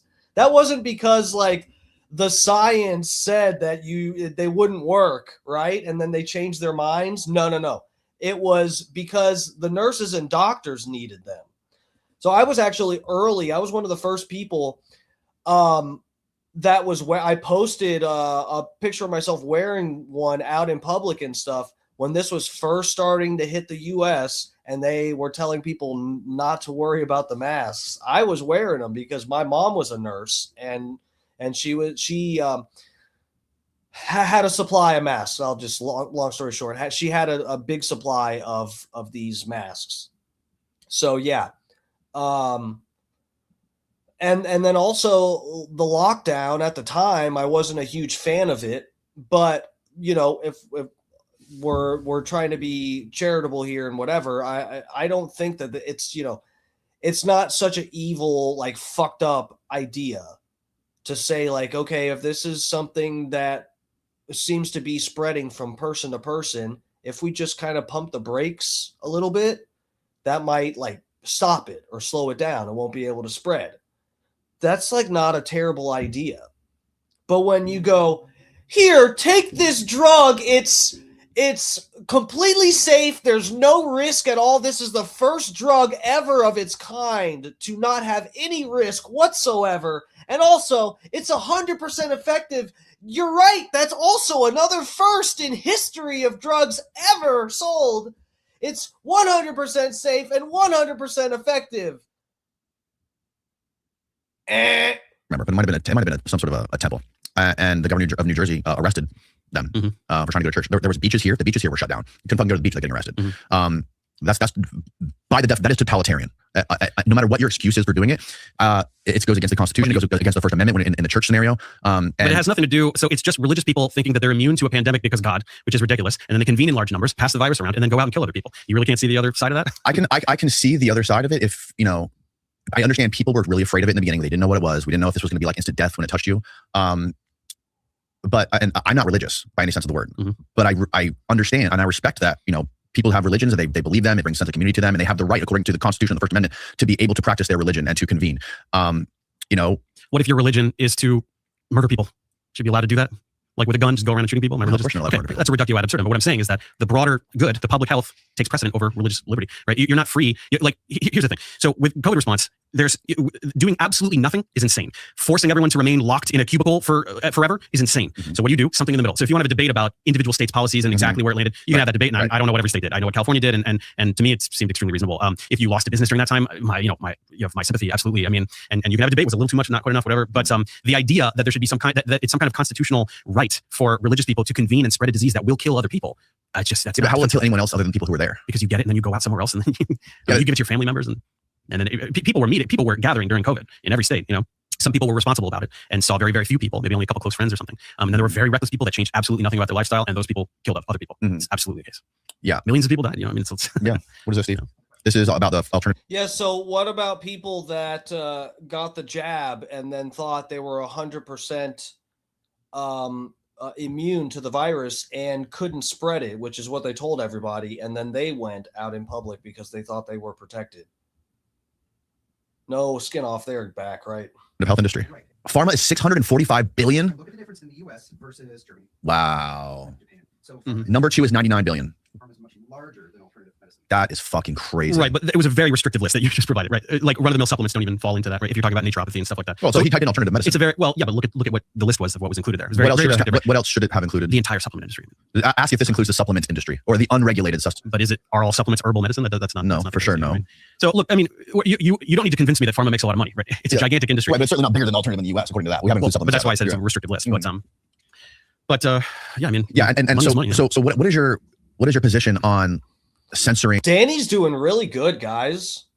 I don't watch that much of Danny Jones. In fact, I've watched more Professor Dave than I've watched any of Danny Jones's stuff. He's doing really good.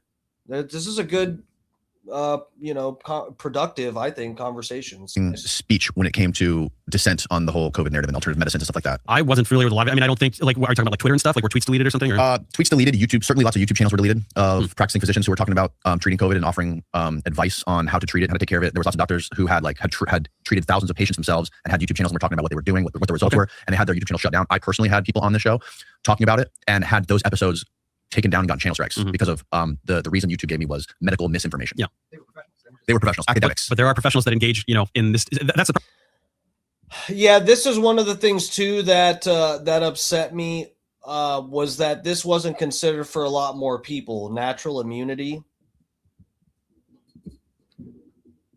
This was one of the things too that suddenly all those clips of Fauci from like 20 years ago saying that you don't need to get a flu shot if you've had the flu because you have natural immunity and that's better than getting the flu shot.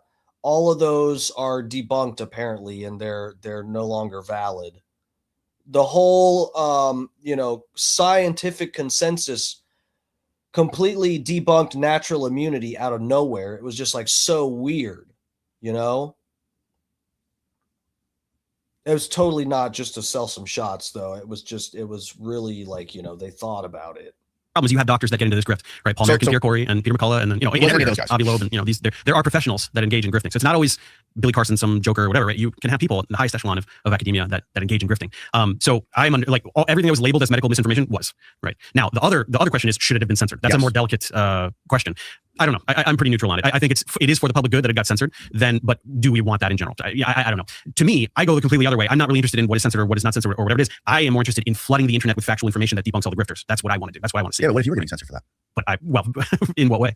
What if YouTube was demonetizing your content for attacking people that were talking about vaccines or attacking people that were talking about the pyramids? Well, that would really be shocking. Then we would have a situation where factual information is getting censored. Well, those people believe that their information is factual, but they don't. They're grifters.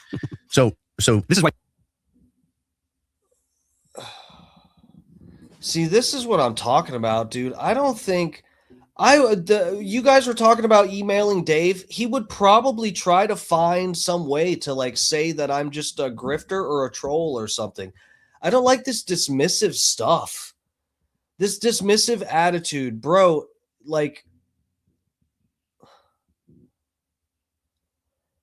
I think a lot more people practice what they preach than Dave is under the assumption of.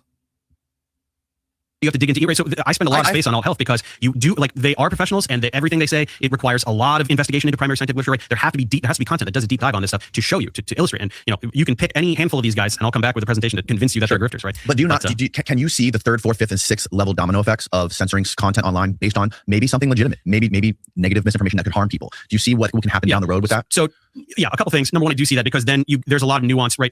There are grifters that are perpetrating a grift, and then there are people who are echoing the grift because they fell for it, and then there's people. There's a lot of gradations of that, and where do you choose to stop? That becomes very tricky. I'm under the impression that it's pretty selective, and just the people that are grifting, right? I don't know, but maybe not. You said you got one episode pulled down or something like that. We had multiple. Okay. Down. Most of them were regarding the medical stuff and the pandemic. Yeah, I mean, in the urgency of a global pandemic where millions of people are dying, I don't know. I mean, it's hard to say. But yeah, ultimately, I'm not defending censorship, right? I want to encourage the production and more speech, sharing. right? More speech. Yeah. And the problem is that it doesn't, most professionals are not willing to take the time from their job. And, it takes weirdos like me, right? I'm a career science communicator and entrepreneur. And there's very few people that have been able to make a living this way such that they have all of their time free to hunt down these people. And there's so few, there's just not enough, because there's thousands of these people in every single sector of science and technology. And every single one of them needs a counterpart that's debunking them. So I'm trying to debunk 500 people at once, which is why it's hard to retain, every time, particularly in the medical realm, there's so many papers, so much stuff that you really have to dig into that it's impossible to keep all of it in the forefront of your mind at once. But when I'm doing that video, I'm reading a lot of papers and I'm speaking with a lot of professionals. I'm very thoroughly exposing that individual. And then I move on to another and then another and another. So, and I've seen my content move the needle a little bit on certain figures, which is what I want and which is what we need to see. We need a lot more people doing that. So I'm not here like, let's silence everybody. I'm just, let's have the truth be louder than the frauds. That's what I want. Yeah. And then also on the ivermectin stuff, I had a woman just popping into my head, Mary Bowden. Are you familiar with her? I'm hearing Dave. I'm hearing the words that are coming from his mouth. I'm not sure that he believes what he just said. I'm not sure that Dave isn't a proponent of less speech. She worked at Houston Methodist Hospital, and her hospital that she worked at was the first hospital in the country to mandate the shots. And she treated something like, it was more than 6,000 patients for it. She was a respiratory specialist. And she treated over 6,000 people. And this was starting before the shots came out.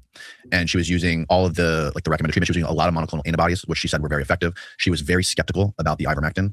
She did start using it. She did not see any negative effects for the ivermectin. I think she said that she was combining it with heavy doses of steroids, heavy doses of vitamin C. And I think it was the steroids, the vitamin C, breath work or something like breathing exercises. This is her. Oh yeah, let's watch this real quick. There's she gives herself she'll do better than I do. Throw the little cans on real quick. Oh yeah. I'm tied up over here. Let's listen to 30 seconds of this.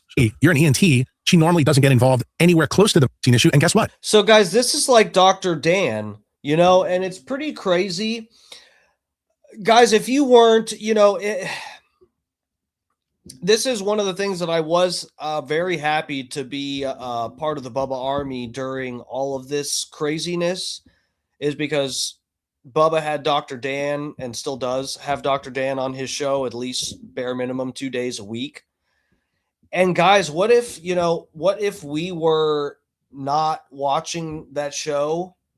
I mean, I don't know what other people you guys are familiar with. We are, it's and for a lot of the Bubba Army people, it's more than just watching a show, right? A lot of us have met Dr. Dan. So a lot of them are patients of Dr. Dan. So this isn't just like some fancy online doctor that a bunch of people have seen. Some of the Bubba Army people are patients of Dan, and it's a little bit more intimate than just some random doctor on the internet that you guys might see somewhere that said, yeah, I treated a bunch of people with the Mectin. Okay. But it's really weird to see all of these people like Dave and even Destiny and other people that are like, oh, can you believe these fucking nutcase doctors? They're like fake doctors, quacks and fake doctors and stuff that pretend ivermectin worked. And it's weird. It's totally weird to see it when we, the Bubba Army people, have been closely exposed to a doctor that has done that and sung praises about some of the effectiveness of some of these other medications that were shunned, like the hydroxychloroquine, Plaquenil, fucking monoclonal antibodies and ivermectin and all that stuff. Dan was using all of that stuff, experimenting and helping, saved. I don't remember, they stopped talking about it as much because the FDA started coming after Dan. But Dan saved over 500 people last we checked. He had over 500 COVID patients. Of the over 500 that actually followed what he did, he saved every single one of their lives. Okay? Every single one of them made it.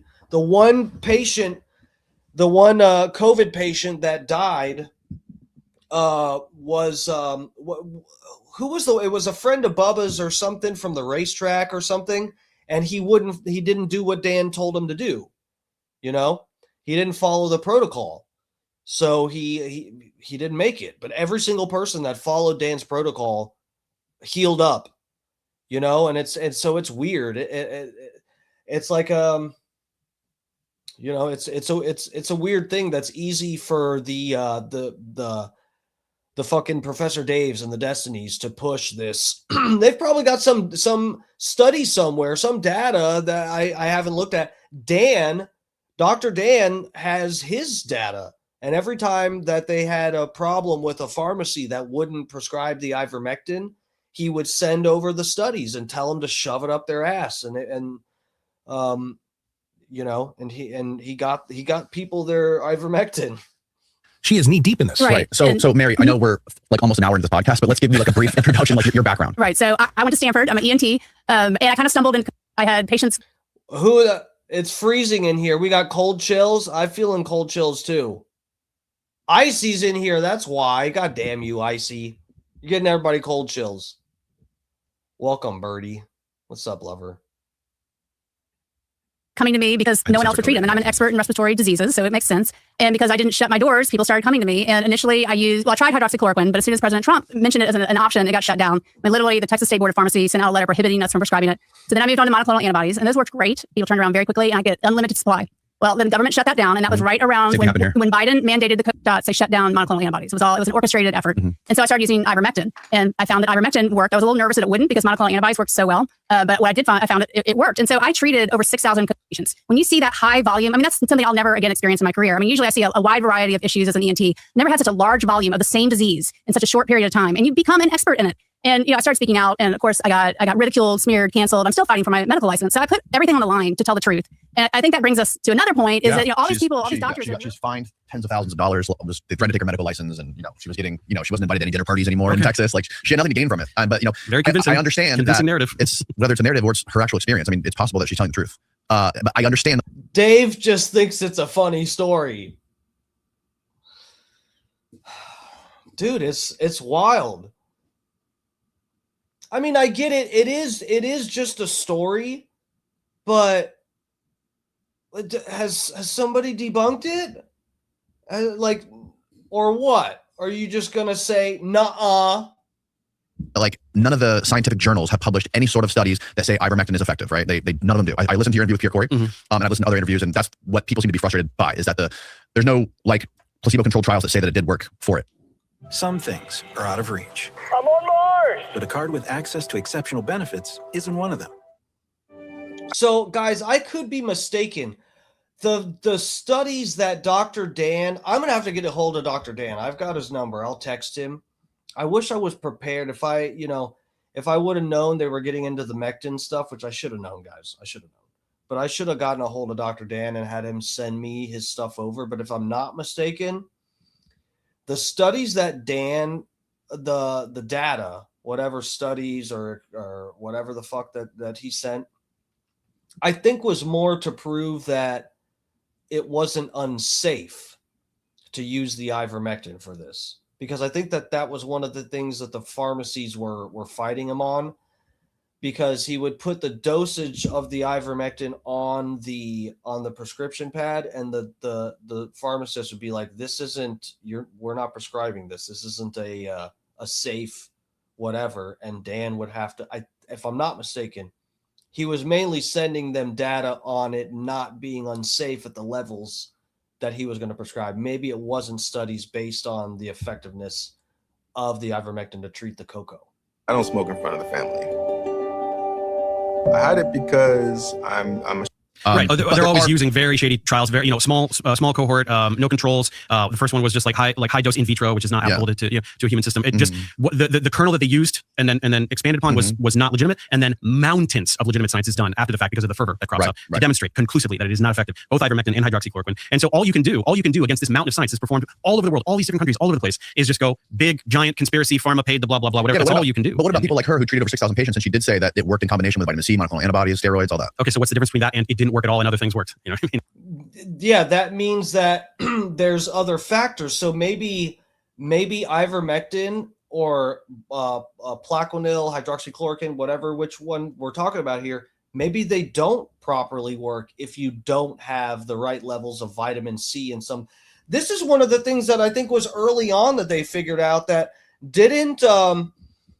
I think they said something like 90% of hospitalized COVID patients were tested and had extreme, like low level, and maybe not extremely, but low levels of either vitamin C or vitamin D. It was one of them, which is, one of the things that I heard early on was like, okay, I guess I'm going to be taking supplements.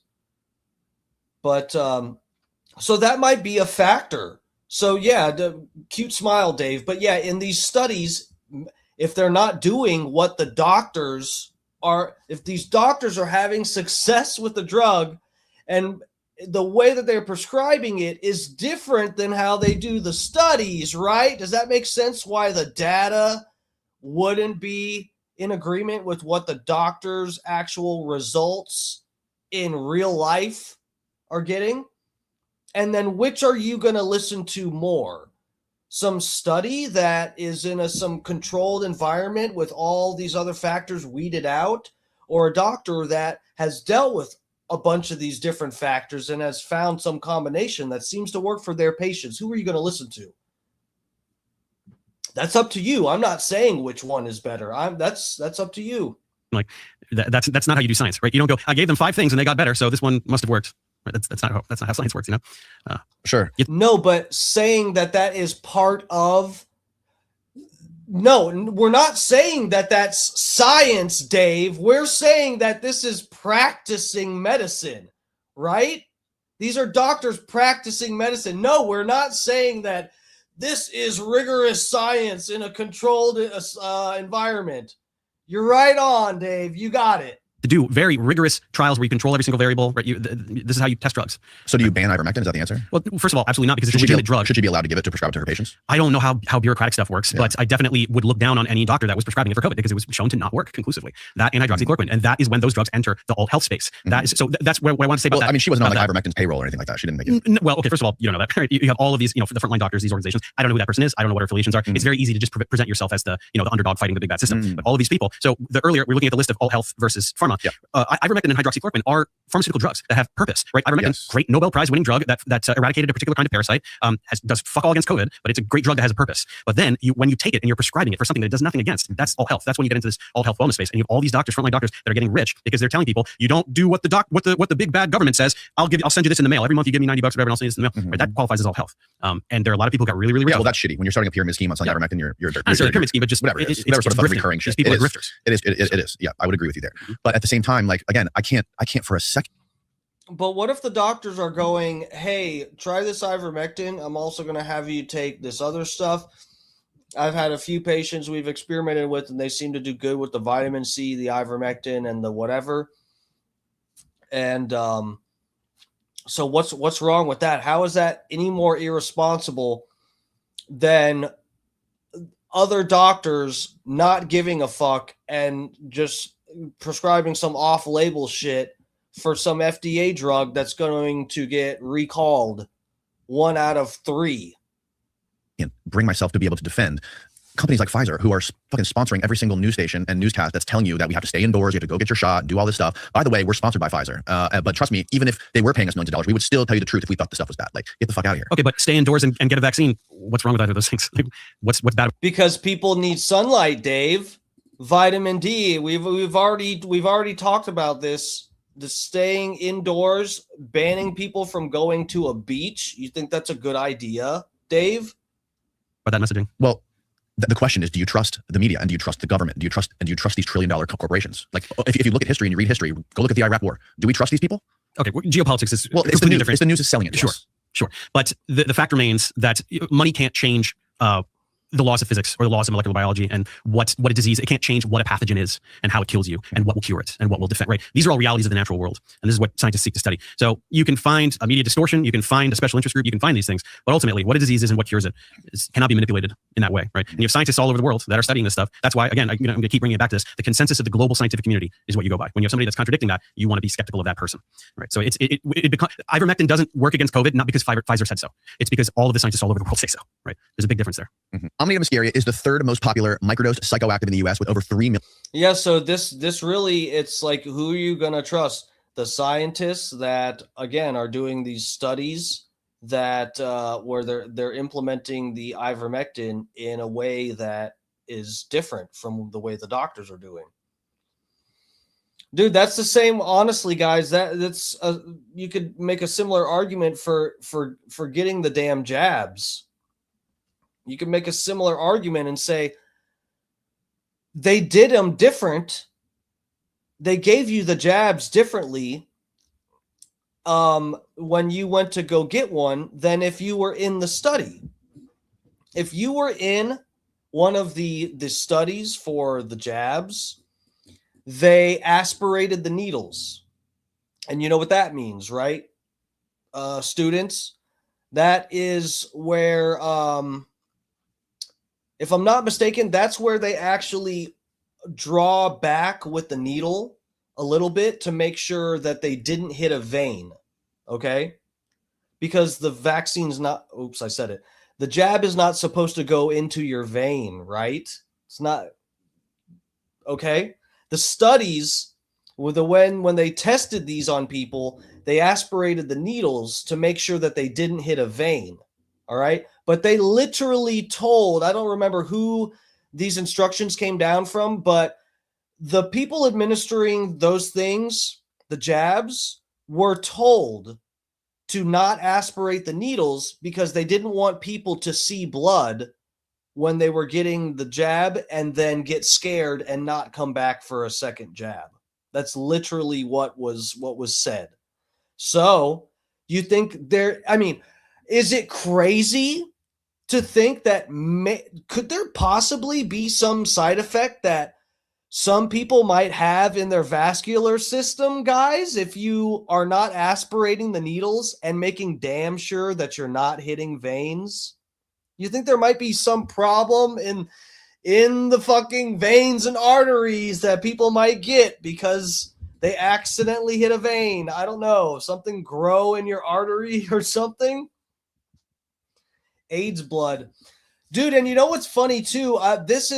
Dave, I'm sure I would love to like talk to Dave and play him the clips of Alex Jones saying that the jab will give you HIV and see how he reacts to it. Speaking of AIDS blood, I'd love to see Dave's reaction and then remind Dave that, oh yeah, you know that AstraZeneca, because Dave would go, oh, that's so crazy. Yeah, Alex Jones is insane.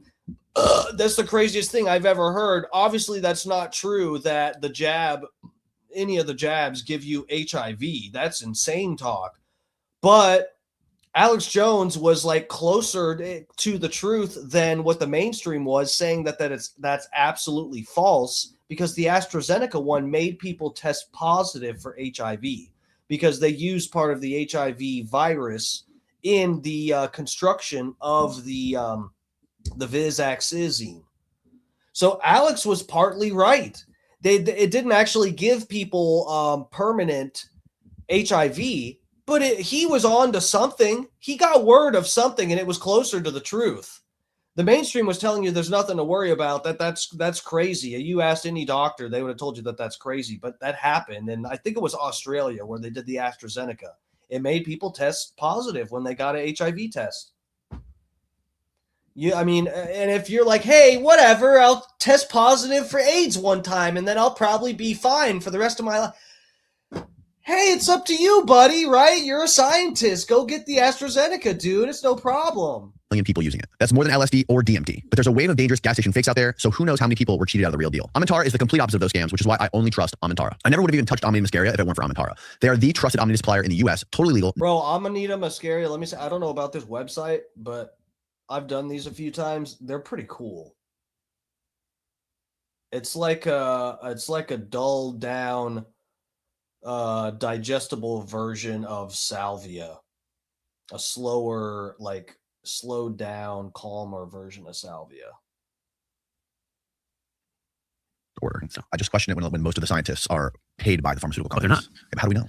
I mean, most scientists I've talked to have gotten grants from pharmaceutical We're talking about millions of scientists. Right. We're talking about an unbelievable number. It doesn't make sense. Who pays them to study the stuff? Who pays them to study the drugs? I mean, all kinds of things. I mean, you'd have to identify an individual study, and we would find the source of funding there. If you were to broad brush it, like by and large, most scientists, say there's a fucking billion scientists in the world that are studying, that are researching drugs. Who pays them to do it? Whatever government they're working under. Do you think the government pays for it? I mean, if largely. Maybe if it's a government or a country that has national or socialized medicine, right? But certainly not the United States. United States medicine. No, still. I mean, a large percentage of grants are from the government. And I mean, we're talking about medical science in general and molecular biology in general, right? It's when you're looking at what viruses do and what bacteria do and what a drug does and what an antibody does and all these things. This is just general science, right? And so you can have clinical trials on a drug. That's very different from scientists who are just performing general research on pathogens, epidemiology, and this kind of stuff. So yeah, a lot of government grants, and there are private corporations that are also utilizing profits to do research. So money's coming from everywhere. I mean, it's very easy to just go. Maddie, are you talking about what I just said? Never heard that. I'm not saying it's not true, but I never heard it. Yeah, about the AstraZeneca? Let's pull it up.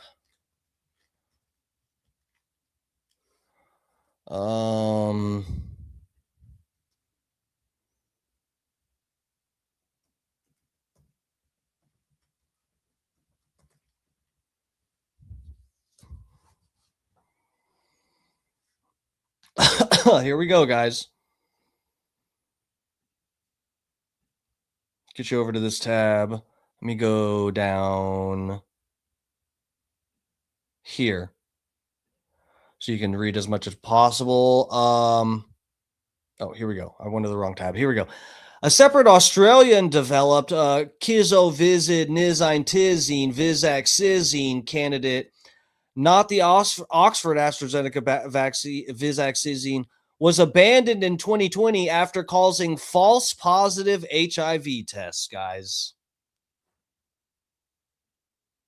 How about that? Bet that freaked a few people out there, huh? Bet that was a little concerning. You go in thinking it's safe and effective, you walk out with AIDS. Let's read a little more of this. Hold on. Did not use the same molecular clamp mechanism as the canceled Australia one. So, false positive issues. The issues of false positive HIV test was limited to the University of Queen's vaccine candidate known as V451, which was immediately halted and did not proceed to phase 2 of 3 trials. Okay.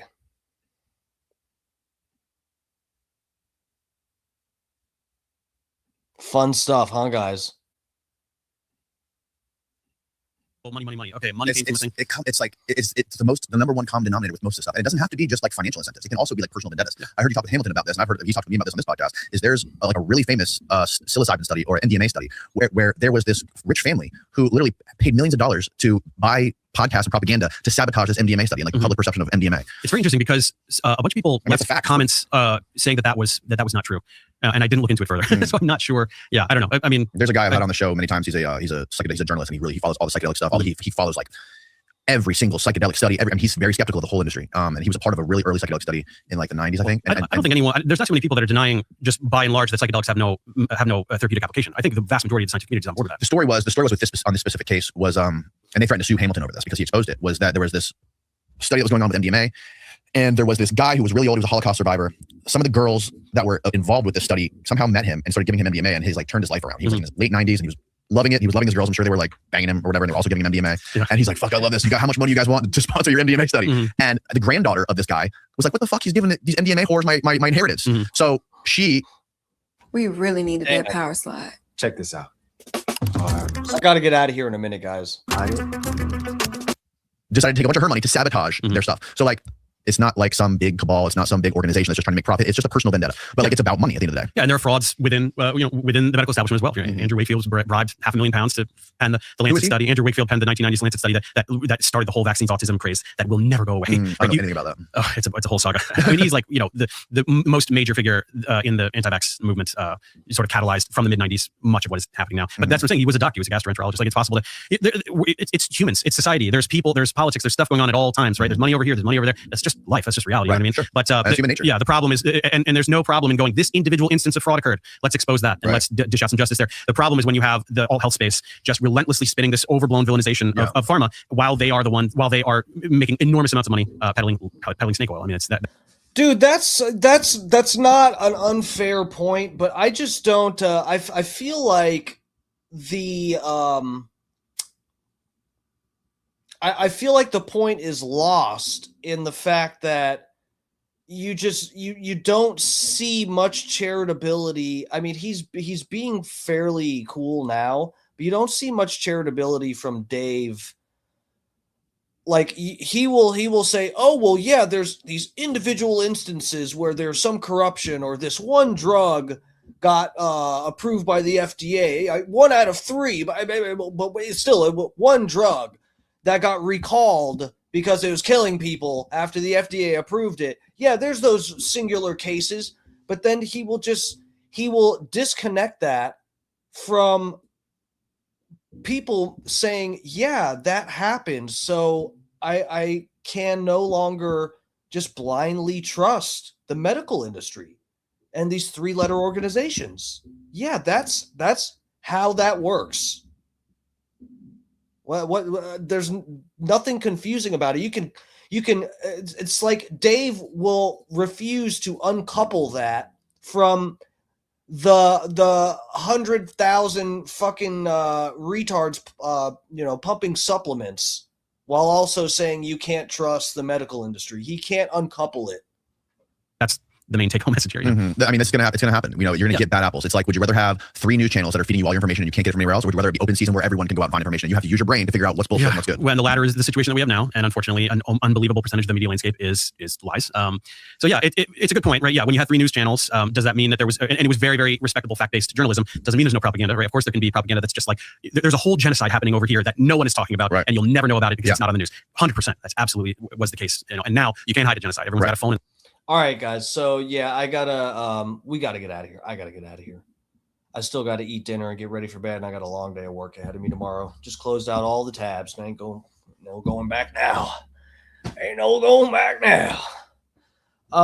Thank you guys for hanging with me. This has been, as you damn well know, Dark Times with Dark Match Steve. Thanks for hanging with me for this one, guys. I know this was a little bit, whatever. 2 debate reviews in a week. I promise we'll have, unless there's something breaking that I got to cover or something, tomorrow's show, I think we'll be doing the fun deal where we're watching best live performances from a certain artist. I don't want to spoil it yet. I know I've been,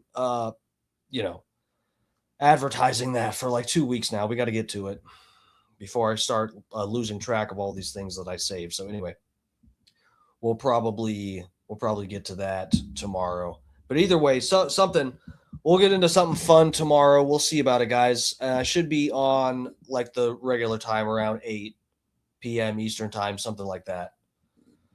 So yeah, lovers, I'll see you tomorrow. What do we got for tomorrow? I don't know. Is Scott going on? Who's going on tomorrow? I think Scott's going to be on. Scott Starbird. Oh, he's up in here. Yeah, go subscribe to Scott Starbird. He should be on tomorrow, like 6:30 Eastern time, PM. And then, I don't know, the Fat Pig, 6:30. Okay. Yeah, 6:30. And then maybe the Fat Pig, even though he's mad at me, we're mad at each other right now. Because he doesn't defend me. He defends Bubba and then gets T-shirts rewarded to him. I'm just playing, lover. Anyway, Fat Pig should be _fat_pig. He should be on, I think, tomorrow.